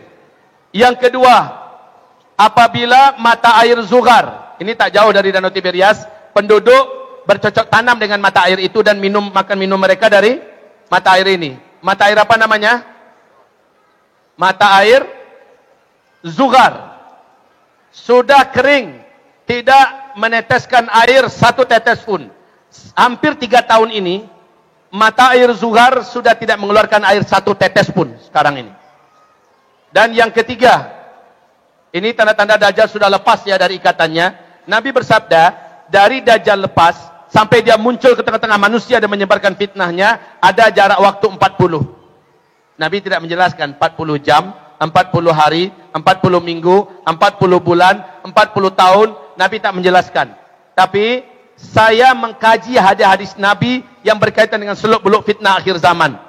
Maka setelah saya mempertautkan antar hadis dengan hadis, setelah saya membaca banyak kitab-kitab, setelah saya mendiskusikan dengan berbagai ulama yang kapabel dalam masalah ini, Akhirnya saya lebih berat keyakinan saya bahwa itu adalah 40 bulan sejak tanda-tanda ini ada. 40 bulan. Baik Bapak Ibu yang kami muliakan. Yang ketiga adalah kebun kurma. Kebun kurma di Baisan. Sudah tidak berbuah lagi. Inilah yang kami saksikan. Kebun kurma di Baisan. Baisan ini di mana? Berbatasan Palestina dengan Yordania. Wahai Bapak Ibu, ini sudah kejadian. Sekarang ini. Oke?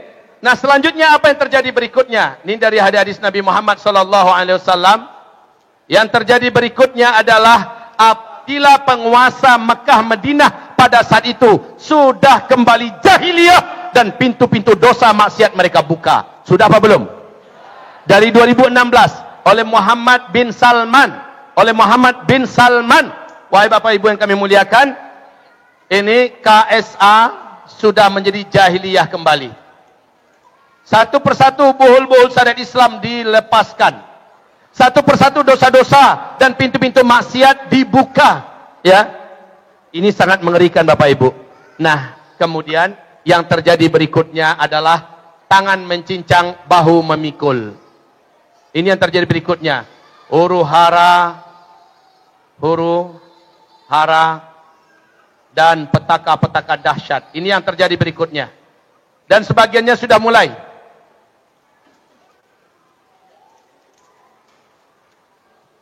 Simak saja dulu ya, simak saja dulu. Semuanya ada riwayatnya. Kalau Bapak Ibu ada rezeki, ada duit, tolong pergi ke toko-toko buku. Cari buku judulnya adalah Ensiklopedia Akhir Zaman. Judul bukunya Ensiklopedia Akhir Zaman. Ditulis oleh seorang ulama Palestina yang lama di Mesir dan menjadi doktor di Mesir. Buku ini namanya ditulis oleh Syekh Dr. Muhammad Ahmad Al-Mubayyad. Syekh Dr. Muhammad Ahmad Al-Mubayyad. Dalil-dalil yang saya sebutkan ini didapatkan dalam kitab itu. Agar Bapak Ibu tidak mengatakan saya sedang mendongeng, nakut-nakutin orang. Silakan temukan dalil-dalilnya. Nah, yang terjadi adalah, ini akumulasi dari semua dosa ini adalah terjadi huru-hara dan petaka-petaka dahsyat. Lihat, yang pertama, Nabi mengatakan kemarau ekstrim mulai melanda dunia selama 3 tahun berturut-turut. Kemarau ekstrim. 3 tahun berturut-turut. 3 tahun berturut-turut. Sejak 2017 saya sudah peringatkan bahwa para pakar ahli alam bumi kita ini mengatakan 2019 sampai 2022 akan terjadi kemarau yang ekstrim bertahun-tahun, ya, 3 tahun berturut-turut. Wahai Bapak Ibu yang kami muliakan, pertanyaannya, benarkah ini yang dimaksud oleh Rasulullah? Tapi benar Pak, 2019 kemarin seluruh dunia mengalami kemarau yang berat. Betul tidak? Panas yang dahsyat di seluruh dunia, bukan hanya Indonesia.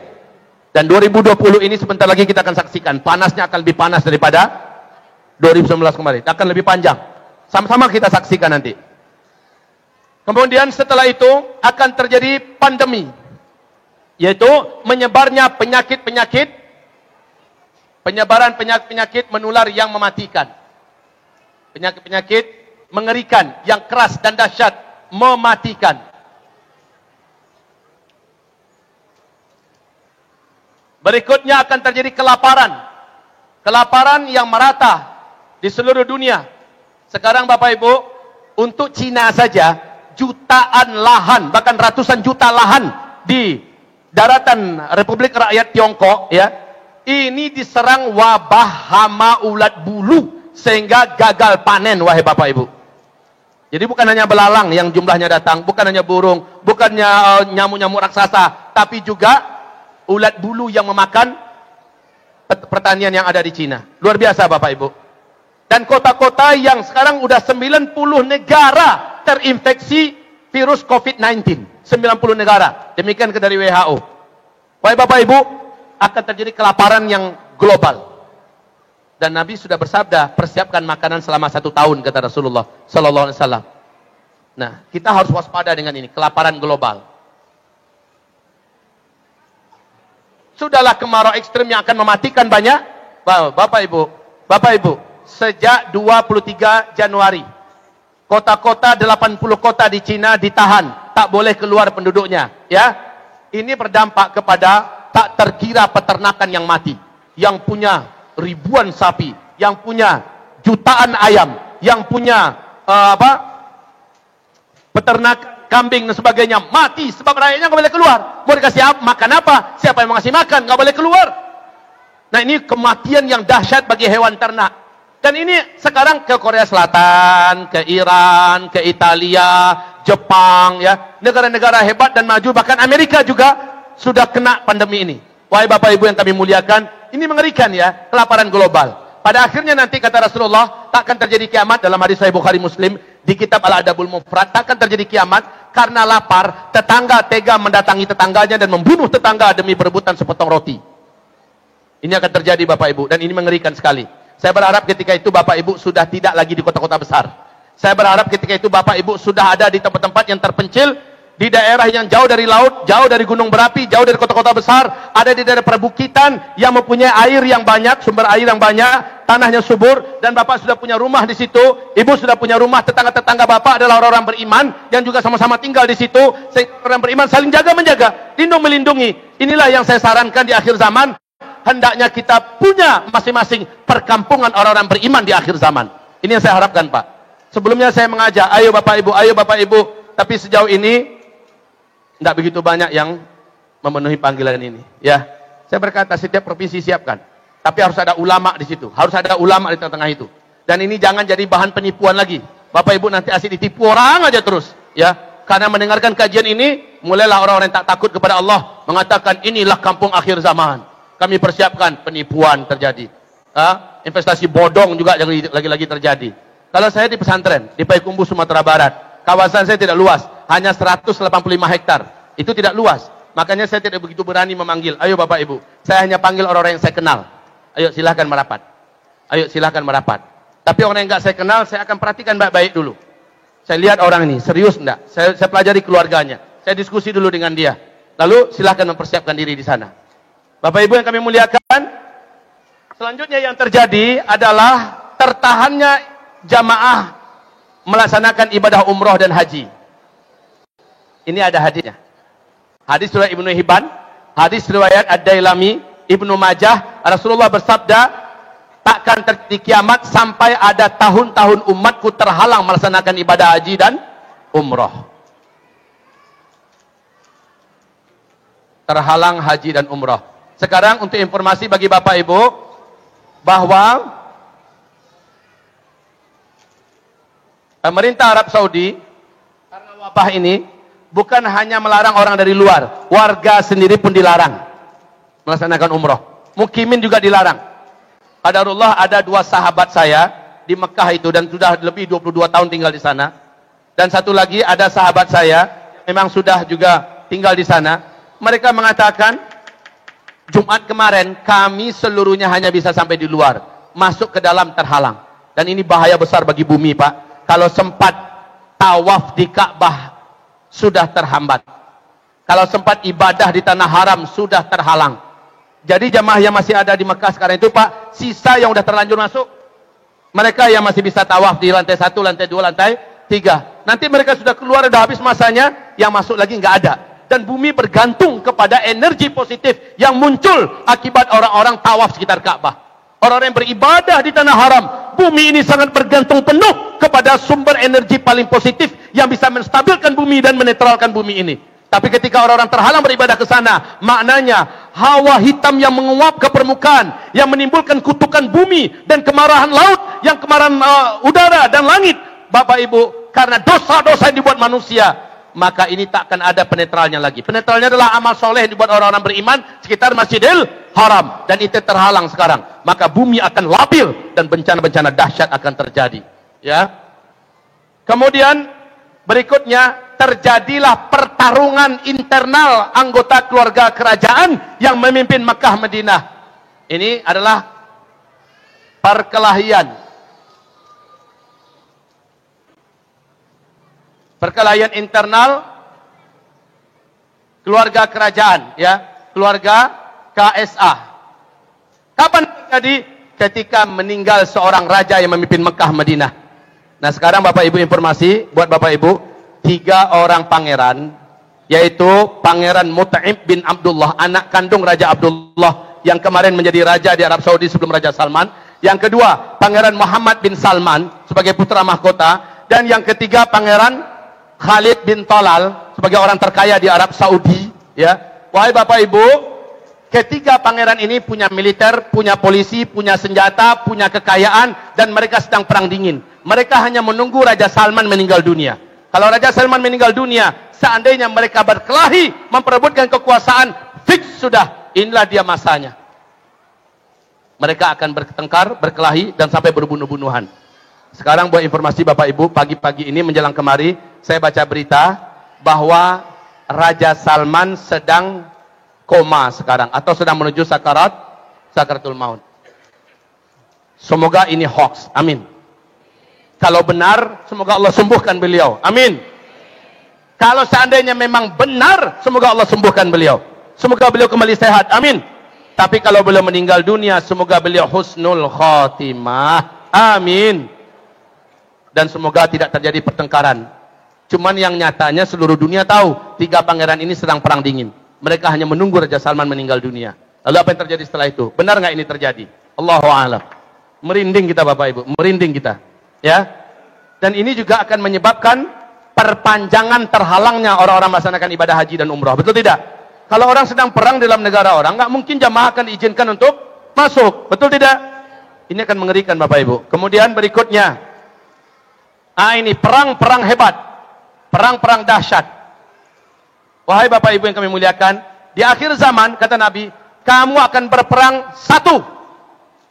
Wa tuqatilunal hinda, kamu akan berperang melawan India, kata Rasulullah sallallahu alaihi wasallam. Perang melawan. Sekarang India cari gara-gara. Mereka bantai-bantai umat Islam. Padahal harusnya kesepakatannya April baru mulai dilaksanakan undang-undang yang sudah resmi oleh pemerintahan India. Tapi dari sekarang mereka sudah mulai membabi buta dan menghancurkan masjid-masjid, ya, membuldozer rumah-rumah ibadah umat Islam dan membakar rumah-rumah, membakar pasar-pasar, membunuh umat Islam. Mereka sudah mulai cari gara-gara. Sehingga ulama-ulama dunia, bahkan ulama besar sekelas Zakir Naik mengumumkan jihad menuju India. Masya Allah. Rasul berkata, siapa yang berperang nanti di India, lalu mereka terbunuh, mereka akan syahid dan mereka masuk surga tanpa hisab. Seandainya ada yang berminat, nanti terbuka pintunya umpama, jangan sampai Bapak tidak termasuk di antara mereka. Karena ini yang terdekat Pak, India paling dekat dengan kita. India-India yang ada di Indonesia ini, kalau seandainya kejahatan di India sana kepada umat Islam masih berlanjut, mereka tak layak juga ada di Indonesia. Setuju? Kita tak rela bumi Indonesia ini dipijak oleh orang-orang yang membantai umat Islam di India. Berikutnya, di akhir zaman kata Rasulullah, kamu akan berperang di Syam melawan musuh-musuh Allah. Syam itu Palestina melawan Yahudi, ya. Ini dia, Syam. Satu, Palestina melawan Yahudi. Dua, Suriah melawan Syiah, ya. Siapa yang terbunuh di antara mereka, mereka syahid dan mereka masuk surga tanpa hisab. Demikian Rasulullah SAW bersabda. Dan perang besar ketiga, yaitu kamu akan berperang melawan suatu bangsa, matanya sipit, hidungnya sepet apa? Nauzubillah, apa nama? Pesek. Hidung mereka pesek, mata mereka sipit, ya. Kemudian warna kulit mereka putih pucat dan ada kemerah-merahannya. Nabi mengatakan demikian. Berarti ini adalah. Kemudian di sini nanti akan terjadi, tak lama kemudian akan terjadi PD3, perang dunia ketiga. Kemudian terjadi berikutnya perang Armageddon atau Malhamah Al-Kubra, ya. Di masa-masa ini terjadi perang Al-Malhamah Al-Kubra. La haula wala quwata illa billah. Perang. Ini adalah perang-perang yang mengerikan.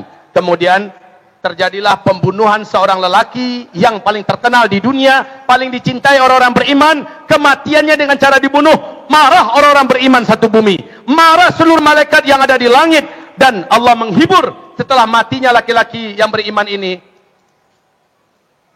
Rasulullah menyebutkan nafsun zakiyah, lelaki yang memiliki jiwa yang mulia. Dia mati dengan cara dibunuh. Langsung dihibur oleh Allah. Terdengarlah kabar Al-Mahdi di baiat di depan Ka'bah. Dan memang Al-Mahdi nanti, ini belum saya sebutkan, gempa-gempa dahsyat. Gempa-gempa di Mekah, Madinah, ya, gempa-gempa dan bencana-bencana alam di seluruh bumi. dan bencana alam di seluruh bumi, ya. Jika ini sudah terjadi, Al-Mahdi akan dibaiat, ya. Siapa Al-Mahdi? Siapa Al-Mahdi? Pimpinan tertinggi umat Islam di akhir zaman yang menjadi penawar bumi ini. Dia keturunan kandung Rasulullah SAW dari Hasan bin Ali. Dia nanti dibaiat di depan Ka'bah. Ciri-ciri kemunculannya adalah seorang lelaki dikejar-kejar dari Damaskus dan dia ada di Madinah saat itu. Dia lari ke Mekah. Yang mengejar sampai di Madinah dan terus menuju ke Mekah mengejar laki-laki tersebut. Yang mengejar sampai di kota Al-Baida, sebuah kota kecil perbatasan Mekah Madinah. Saat mereka di Al-Baida, Allah gempakan Al-Baida, terbelahlah tanah di kota Al-Baida. Seluruh kota, bangunan, toko, penduduk, masyarakat, dan yang mengejar tenggelam di Al-Baida. Maka laki-laki yang dikejar yang sudah masuk Mekah itulah Al-Mahdi. Itu cirinya. Kalau bukan itu cirinya berarti bukan Al-Mahdi itu. Yang ngaku akulah Al-Mahdi, jangan terima. Al-Mahdi itu nggak ngaku-ngaku, tapi dia nanti dikejar-kejar untuk dibunuh. Baik Bapak Ibu yang kami muliakan, baru setelah itu terjadilah hantaman meteor. Hantaman meteor. Ini yang menimbulkan dukhon. Baik Bapak Ibu sudah dengar ini kabar-kabar yang akan menimpa, yang akan terjadi.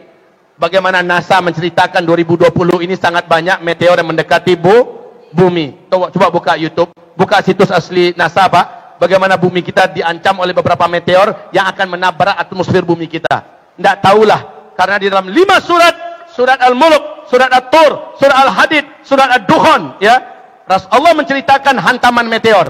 Rasul mengatakan meteor akan menabrak bumi ketika kamu semua nanti menyaksikan penguasa Mekah Madinah.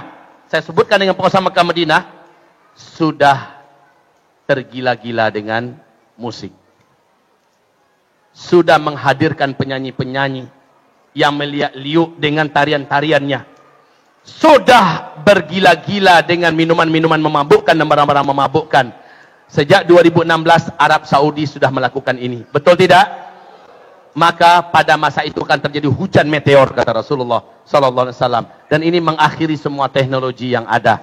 Pada saat Al-Mahdi nanti memimpin kalian akan perang di belakang Al-Mahdi menggunakan pedang, tombak dan panah. Kendaraan kalian kembali pada saat itu kepada kuda. Semua teknologi yang ada berakhir. Albert Einstein juga menyatakan pernyataan yang hampir sama. Perang dunia ketiga nanti kalian semua akan perang dengan senjata manual. Saya tak tahu senjata apa yang kalian pakai pada masa itu. Yang pasti seluruh teknologi senjata super canggih yang kalian siapkan hari ini tidak ada yang bisa kalian pakai dalam perang dunia ketiga. Ini pernyataan Albert Einstein. Kemudian Steve Jobs juga menyampaikan pernyataan yang hampir sama. Setelah nanti saya meninggal dunia, tak lama kemudian kalian semua akan kembali ke zaman batu. Nah, seorang pakar astronomi dunia, Michel Penn, ini menjadi rujukan kebanyakan daripada pakar astronomi dari NASA, mengatakan bahwa ada peluang bumi ini dihantam oleh meteor. Di atas tahun 2013-an ada peluang Bapak Ibu. Dan hantaman meteor ini akan menimbulkan kegelapan nyata di muka bumi yang kita sebut dengan istilah dukhon. Dan wahai Bapak Ibu yang kami muliakan, setelah itu semua teknologi musnah. Jadi sudah mendebarkan keadaan kita. Maaf, persiapan kita apa Bapak Ibu? Apa persiapan kita? Iman dan amal soleh. Tidak ada yang lain. Iman dan amal soleh. Stop! Amal salah. Totalkanlah hijrahmu, wahai muslimah. Maksimalkanlah ibadahmu dan kesolehahanmu, wahai para muslimin dan muslimat. Menjadi mukmin sebenarnya lah di akhir zaman ini. Benar-benarlah tobat nasuha, jangan tobat ulang balik. Tobat ulang balik, udahlah, cukuplah. Ya, keegoan kita sehingga masih bertahan dalam putus tali silaturahmi, hentikanlah. Nafsu yang tamak sehingga kita masih minjam-minjam duit dari riba, stop, cukup. Ya, wahai Bapak Ibu, ini yang dapat saya berikan nasihat. Saya minta maaf, saya yakin pertanyaan pasti sudah banyak disediakan. Ya, tolong ditanyakan yang ada itu saja. Kemudian langsung kita tutup dengan doa ya.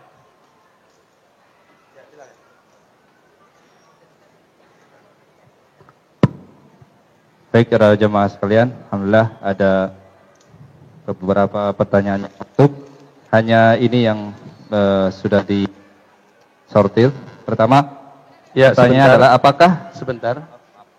Saya umumkan, alhamdulillah terkumpul pada siang hari ini 20.032.000. Alhamdulillahirabbil alamin. Bapak Ibu, seperti yang kami sampaikan, ini kita bagi dua. Satu untuk bela Palestina, yang satu untuk pembangunan masjid di pesantren Madrasah Mulazamah Al-Hufaz. Baik, yang tidak membawa bisa ditransfer ke nomor rekening yang ada, dan kami siap bekerja sama untuk menyempurnakan niat masing-masing orang yang ada niat. Silakan. Baik, Ustaz. Oh, ada cincinnya, Masya Allah. Oh iya, ada 2 cincin emas, Masya Allah. Semoga ini menjadi mahar surganya, amin. Ada 1 batu aki, untuk apa? Udahlah, mudah-mudahan bermanfaat. Ada 1 dirham, ada 10 real. Alhamdulillah. Nah ya, inilah bawaan yang sebenarnya. Yang ditinggal di dunia, kata Rasulullah, bukan hartamu, tapi kau dihisap nanti dengan yang kau tinggalkan. Tapi yang kau kirimkan duluan, sebelum engkau berangkat meninggalkan dunia, engkau kirimkan duluan kepada Allah, itulah hartamu. Maka untuk memikirkan harta kita, pikir yang benar, nabung yang benar, ya. Jangan sampai tabungan kita sebesar harga 1 MCK. Sekali MCK berapa sekarang di Jakarta, Pak? 5.000. Ya, 1 parkiran 2.000. Yang diharapkan surga. Oke, silakan.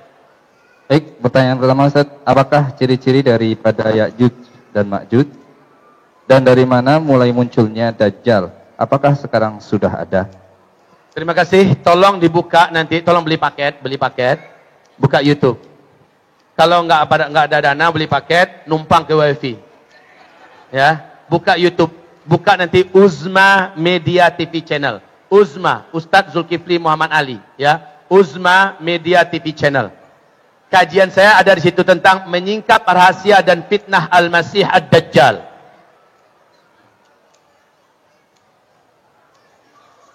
Ya, tolong dibuka itu nanti ya. Apa judulnya tadi? Menyingkap rahasia dan fitnah Al-Masih Ad-Dajjal. Tanda-tanda Dajjal sekarang keluar sudah saya terangkan tadi. Dan kemudian wahai bapak dan ibu yang kami cintai, saat-saat Dajjal akan muncul ke tengah-tengah kita sudah tidak lama lagi. Pertanyaan, apakah saya akan sanggup selamat? Saya ragu diri saya akan selamat. Kalaulah boleh meminta, saya minta kepada Allah, wafatkan hamba duluan ya Allah. Maka bapak ibu juga nggak ada jamin akan selamat di depan Dajjal. Tetapi ada cara-cara selamat dari Dajjal yang jaga Rasulullah. Udah saya sebutkan dalam ceramah saya. Tolong dibuka, menyingkap rahasia dan fitnah Al-Masih Ad-Dajjal. Atau buka seminar lengkap Uzma. Buka itu nanti, seminar lengkap Uzma. Ya, itu yang pertama. Tentang Ya'juj dan Ma'juj nanti. Setelah Dajjal keluar, lalu Dajjal dibunuh oleh Nabi Isa, kemudian baru Ya'juj dan Ma'juj. Jadi nggak usah dibahas sekarang lah. Yang jelas Ya'juj Ma'juj itu adalah manusia juga, bukan dari UFO turunnya. Ya, dia manusia keturunan Adam, tapi mereka brutal, tak punya hati, tak punya perasaan. Kerja mereka cuma membunuh. Di luar manusia luar mereka bunuh. Mereka tidak butuh akidah kita, mereka tidak butuh duit kita. Cantik pun ibu pasti dibunuhnya juga, Bu. Ibu tak akan dibutuhkan mereka. Jadi beda dengan Dajjal. Dajjal tak butuh harta kita. Dajjal tak butuh tanah air kita. Dajjal butuh tubuh ibu. Dajjal itu buas, ganas ke wanita, ke perempuan. Dan Dajjal ini kata Rasulullah paling banyak umatku yang akan mengikut Dajjal adalah wanita. Supaya ibu selamat, nanti pelajari bagaimana menyingkap rahasia dan fitnah Al-Masih Ad-Dajjal. Cara selamat dari Dajjal. Ada. Baik. Berikutnya. Baik, yang terkait dengan yang terjadi saat ini. Ini Uzma, tolong doakan khusus untuk Syam. Doakan semoga usaha saya lancar, berkah dan maju. Dan dikuatkan iman Islam kami sekeluarga sampai mati. Ini infaknya dengan mahar, dia minta sebagai mahar dari doanya. Ini beliau bertawassul dengan sedekahnya ini. Ini adalah benar. Bertawassullah dengan amal soleh dan nanti didoakan. Insya Allah kita doakan dan kita aminkan bersama-sama. Silakan. Terkait dengan yang terjadi saat ini yaitu kosongnya jamaah yang tawaf di Ka'bah. Apakah ada hubungannya dengan akhir zaman ini? Sudah saya uraikan tadi, ya. Sudah terjawab. Berarti ini pertanyaan datang duluan sebelum saya menjelaskan terakhir. Silakan. Berikutnya, mengenai fitnah Duhaimah. Yang seperti apa fitnah yang akan menimpa kami kalangan bawah? Kalau yang kalangan fitnah Duhaimah. Yang seperti apa fitnah yang akan menimpa kami dari kalangan bawah? Ya. Kalau yang kalangan atas kan sudah jelas mereka lebih mendekat dengan ketamakan dunia. Aliran-aliran sesat bermunculan. Ya, Ghazul Fikri itu semua Duhaimah itu. Orang bawah itu masukkan anak-anaknya sekolah. Di sekolah itu banyak fitnah Duhaimahnya. Banyak aliran yang sesat, ajaran-ajaran yang sesat, penyimpangan sejarah. Melalui media juga ada fitnah Duhaimah. Ya, melalui politik apalagi, melalui pendidikan apalagi melalui kesehatan, Pak. Makanan-makanan, obat-obatan yang dan suntik-suntikan yang disuntikkan kepada kita banyak yang haram. Ini termasuk fitnah duhaim, Pak. Yang menjadikan doa orang enggak dikabulkan, amalnya tidak nyampe kepada Allah. Hati-hati, ini akhir zaman. Lebih baik kita banyak curiganya kepada yang datangnya dari orang kafir. Sufyan ibnu Uyainah berkata, engkau datangkan 1000 alasan untuk berburuk sangka kepada orang kafir yang memberikan kepada engkau sebuah pemberian. Jadi kita wajib buruk sangka. Mereka produksi ini, mereka produksi itu. Selama itu dari orang kafir, buruk sangka. Jangan dikonsumsi, jangan dibeli, jangan didapatkan. Biarlah dari orang muslim. Ya, walaupun agak mahal sedikit, tak apa, dari orang muslim punya. Harusnya begitu di akhir zaman. Oke. Berikutnya, bagaimanakah caranya merapat ke kem akhir zaman saat dukhon datang sementara saya dalam kondisi yang tidak mampu untuk membeli kafling di sana. Saya hanya ingin menitipkan ibu saya di sana jika kelak dukhon datang. Itu saja. Wah, jadi tempat penitipan dong. Jadi begini Bapak Ibu, kan nggak semua kita mampu untuk membeli kaplingan, untuk membangun rumah di sana, untuk menyiapkan peternakan, pertanian, kan nggak semua mampu. Yang mampu segera. Yang nggak mampu bagaimana? Perbanyak amal soleh, kuatkan doa, jauhi maksiat, itu aja yang paling prioritas. Nanti cara Allah menyelamatkan kita macam-macam. Jadi jangan bergantung kepada finansial lah. Yang ada finansial bisa dia bergerak sekarang. Yang nggak ada, ya sudah. Iman, amal soleh, jauhi maksiat, semua kita bisa lakukan. Betul tidak? Itu dulu yang paling prioritas. Dan kuatkan doa. Dah. Terakhir Ustaz, saudara kita di Suriah sedang mengalami perang. Panggilan jihad sudah dikumandangkan. Apakah kita wajib ikut berjihad ke sana membantu saudara-saudara kita? Itu perlu ilmu. Jangan ada panggilan langsung berangkat. Konyol namanya Pak. Perlu ilmu. Ilmu tentang ilmu seluk-beluk jihad, ya. Ilmu tentang bahasa orang di sana, minimal bahasa Inggris. Ilmu dengan siapa kita berangkat, siapa komandan kita. Terus adakah ini sudah diumumkan oleh ulama-ulama Ahlussunnah wal Jamaah yang mu'tabarah di Indonesia, apa tidak? Kemudian pemerintah kita mengizinkan ke sana apa tidak? Segala macamnya perlu ilmu. Jadi mentang-mentang mendengarkan ini langsung mau berangkat saja, konyol Pak. Ya, dicincang orang kita di situ. Ya, jadi beban orang di situ. Oke. Selesai. Habis. Baik, sudah selesai. Bapak Ibu, mari kita sekarang berdoa kepada Allah Subhanahu wa taala. Tepat jam 11:30. Al-Fatihah. A'udzu billahi samil alim minasy syaithanir rajim. Bismillahirrahmanirrahim. Wal 'ashri innal insana lafi khusrin illa alladziina aamanu wa 'amilus shalihat wa tawassaw bil haqqi wa tawassaw bis sabr. Allahumma arhamna bil Qur'an wa sadaqallahul azim. Kita baca surah Al-Fatihah. Bismillahirrahmanirrahim. Alhamdulillahi rabbil alamin. Ar-Rahmanir Rahim. Maliki yaumiddin. Iyyaka na'budu wa iyyaka nasta'in. Ihdinas siratal mustaqim. Siratal ladzina an'amta 'alaihim ghairil maghdubi 'alaihim waladdallin.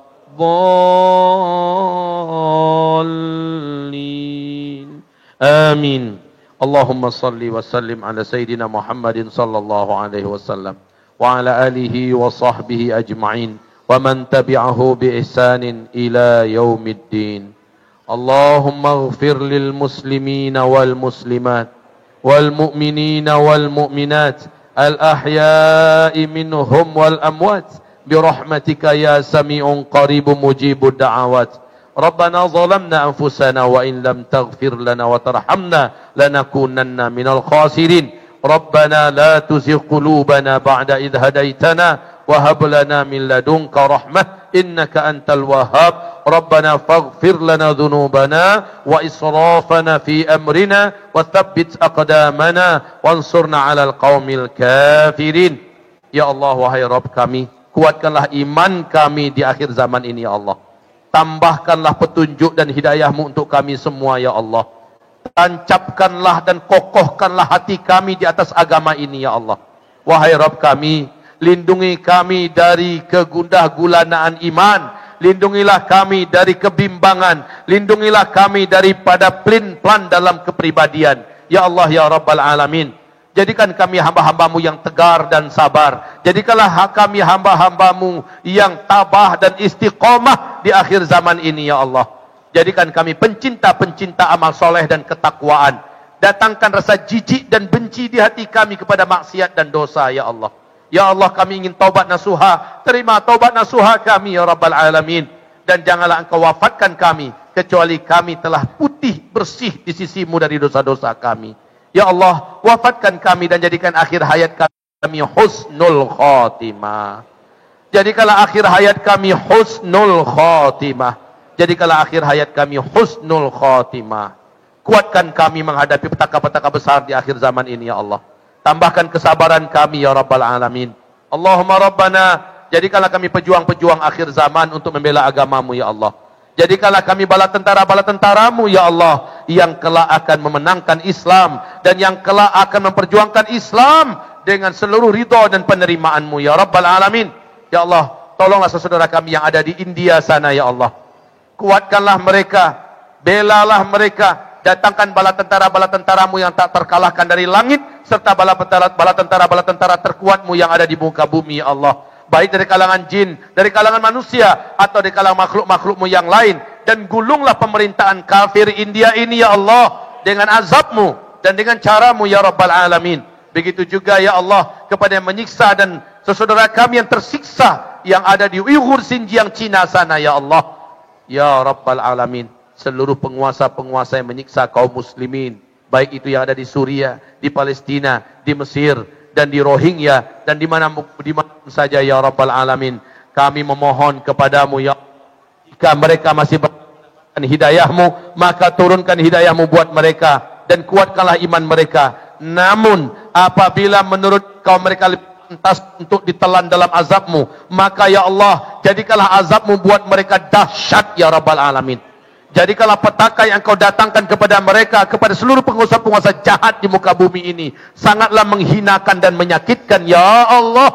Ya Rabbal Alamin, kabulkanlah doa kami, menangkanlah Islam dan kaum muslimin, ya Rabbal Alamin. Bebaskanlah Masjidil Aqsa kami, ya Arhamar Rahimin. Ya Allah, kembalikanlah ke tengah-tengah kami imam dan pemimpin yang kami cintai, ulama yang kami rindukan, keturunan kandung Rasulullah yang kami kasihi dan kami sayangi, Habibuna Habib Rizik Syihab, ya Allah. Ya Rabbal Alamin, bebaskanlah beliau dengan sebebas-bebasnya dari segala makar dan konspirasi hitam yang ditujukan kepadanya. Ya Allah, ya Rabbal Alamin, tolonglah saudara kami, tolonglah kaum muslimin umat Islam Ahlus Sunnah wal Jamaah, dan khususnya para alim ulama Ahlus Sunnah wal Jamaah yang istiqomah, para pejuang-pejuang yang istiqomah di Indonesia, ya Rabbal Alamin. Engkaulah wali kami, Engkaulah pelindung kami dan pembela kami. Tidak ada daya dan tidak ada kekuatan keseluruhnya kecuali hanya dengan seizinmu. Allahumma amin. Ya Rabbana ya Arhamar Rahimin, ya Mujibas Sa'ilin. Siapapun yang berinfak, ya Allah, di siang hari ini untuk pembangunan masjid kami di pesantren Madrasah Mulazamah Al-Hufaz Payakumbuh, Sumatera Barat. Siapa yang berinfak pada hari ini, ya Allah, untuk pembelaan Baitul Maqdis kami, ya Rabbal Alamin, jadikanlah harta yang mereka keluarkan Engkau terima seluruhnya, ya Allah. Dan jadikanlah pahala buat mereka dalam bentuk timbangan amal soleh yang Engkau beratkan kelak pada hari kiamat.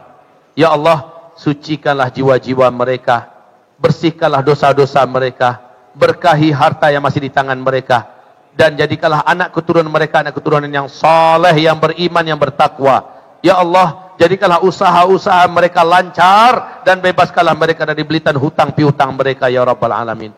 Allahumma Rabbana wa taqabbal minna du'a. Ya Rabbana ya akramal akramin, ya Jawad ya Karim, ya Samad ya Sami ya Alim. Allahumma amin. Allahumma amin. Allahumma amin. Subhana rabbika rabbil izzati amma yasifun, wa salamun alal mursalin, walhamdulillahi rabbil alamin. Allahumma amin wa sallallahu ala rasulika nabil karim Sayyidina Muhammadin sallallahu alaihi wasallam ala alihi washabihi ajmain. Amin amin amin. Bapak Ibu, sekali lagi, pertama, siapa yang mendengarkan kajian ini, tolong sampaikan pada yang tidak mendengarkan. Yang kedua, buka kajian saya di Uzma Media TV channel, downloadlah, silakan dibuat CD, dimasukkan flash disk, diperbanyak, bagi-bagikanlah. Ya, dan ada nomor rekening, ada nomor handphone untuk konfirmasi, silakan. Bertanya jawab juga saya layani, insyaallah taala. Dan yang ini adalah madu murni, produksi kita, Pak. Ini sudah saya ruqyah dengan ayat-ayat yang dituntun oleh Rasulullah SAW untuk pengobatan dan penyembuhan. 100% seluruh keuntungannya adalah untuk membela agama Allah Subhanahu wa taala. Dapatkan di luar. niatkan berobat kepada Allah, kembali kepada sunnah, dan ada infak untuk agama Allah, 100% keuntungannya. Demikian juga yang ini. Inilah kesturi, bibit biang asli. Ada 2 botol di dalamnya. 1 botol khusus kesturi laki-laki, 1 botol khusus kesturi wanita. Dan ini sudah saya ruqyah juga. Ini bagi orang yang mengalami gangguan jin dan setan. Jin dan setan itu akan Allah enyahkan dari tubuhnya. Dengan cara oleskan di ubun-ubun, di belakang telinga, kemudian di urat nadi, di pangkal alis, dan di dagu bagian bawah yang depan, lalu di ketiak dan lubang pusar. Kemudian berdoalah pada Allah, jika hamba memang mengalami gangguan jin dan setan, enyahkan mereka ya Allah. Lakukan ini terus sampai hilang semua pengganggu gaib itu. Jika yang terganggu adalah rumahnya, tempat usahanya, kantornya, tokonya, atau kena sihir, tinggal teteskan ke dalam ember 7 tetes, ember yang ada airnya.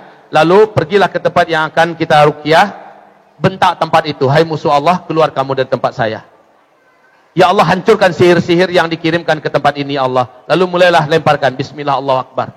Percikan Pak, bismillah Allahu Akbar. Lakukan 7 hari berturut-turut, atau 9 hari berturut-turut, atau 11 hari berturut-turut. Allah pasti akan enyahkan pengganggu-pengganggu gaib di sana. Baik, kembalilah kepada Allah dengan cara yang benar, ya, dalam rangka berobat, mengusir jin dan syaitan yang jahat, kemudian mendapatkan kesembuhan dari Allah dan berinfak untuk agama Allah. Dua-duanya ada di luar sana. Dapatkanlah wahai Bapak Ibu. Mari kita baca surat Wal Asri lagi sama-sama. A'udzubillahi minasyaitonirrajim. Bismillahirrahmanirrahim. Wal 'asri innal insana lafi khusr illa alladhina amanu wa 'amilus shalihat wa tawasaw bil haqq wa tawasaw bis sabr. Allahumma arhamna bil Qur'an wa sadaqallahul azim. Lalu kita baca doa kafaratul majlis. Sabda Rasul, siapa yang membaca doa ini, maka sebelum ia berdiri dari tempat duduknya masing-masing, Allah gugurkan seluruh dosa-dosa kecil yang ia perbuat sebelum itu. Mari dibaca Bapak Ibu. Subhanakallahumma wa bihamdika asyhadu an la ilaha illa anta astaghfiruka wa atubu ilaik. Walhamdulillahi rabbil alamin. Mohon maaf lahir dan batin. Wassalamualaikum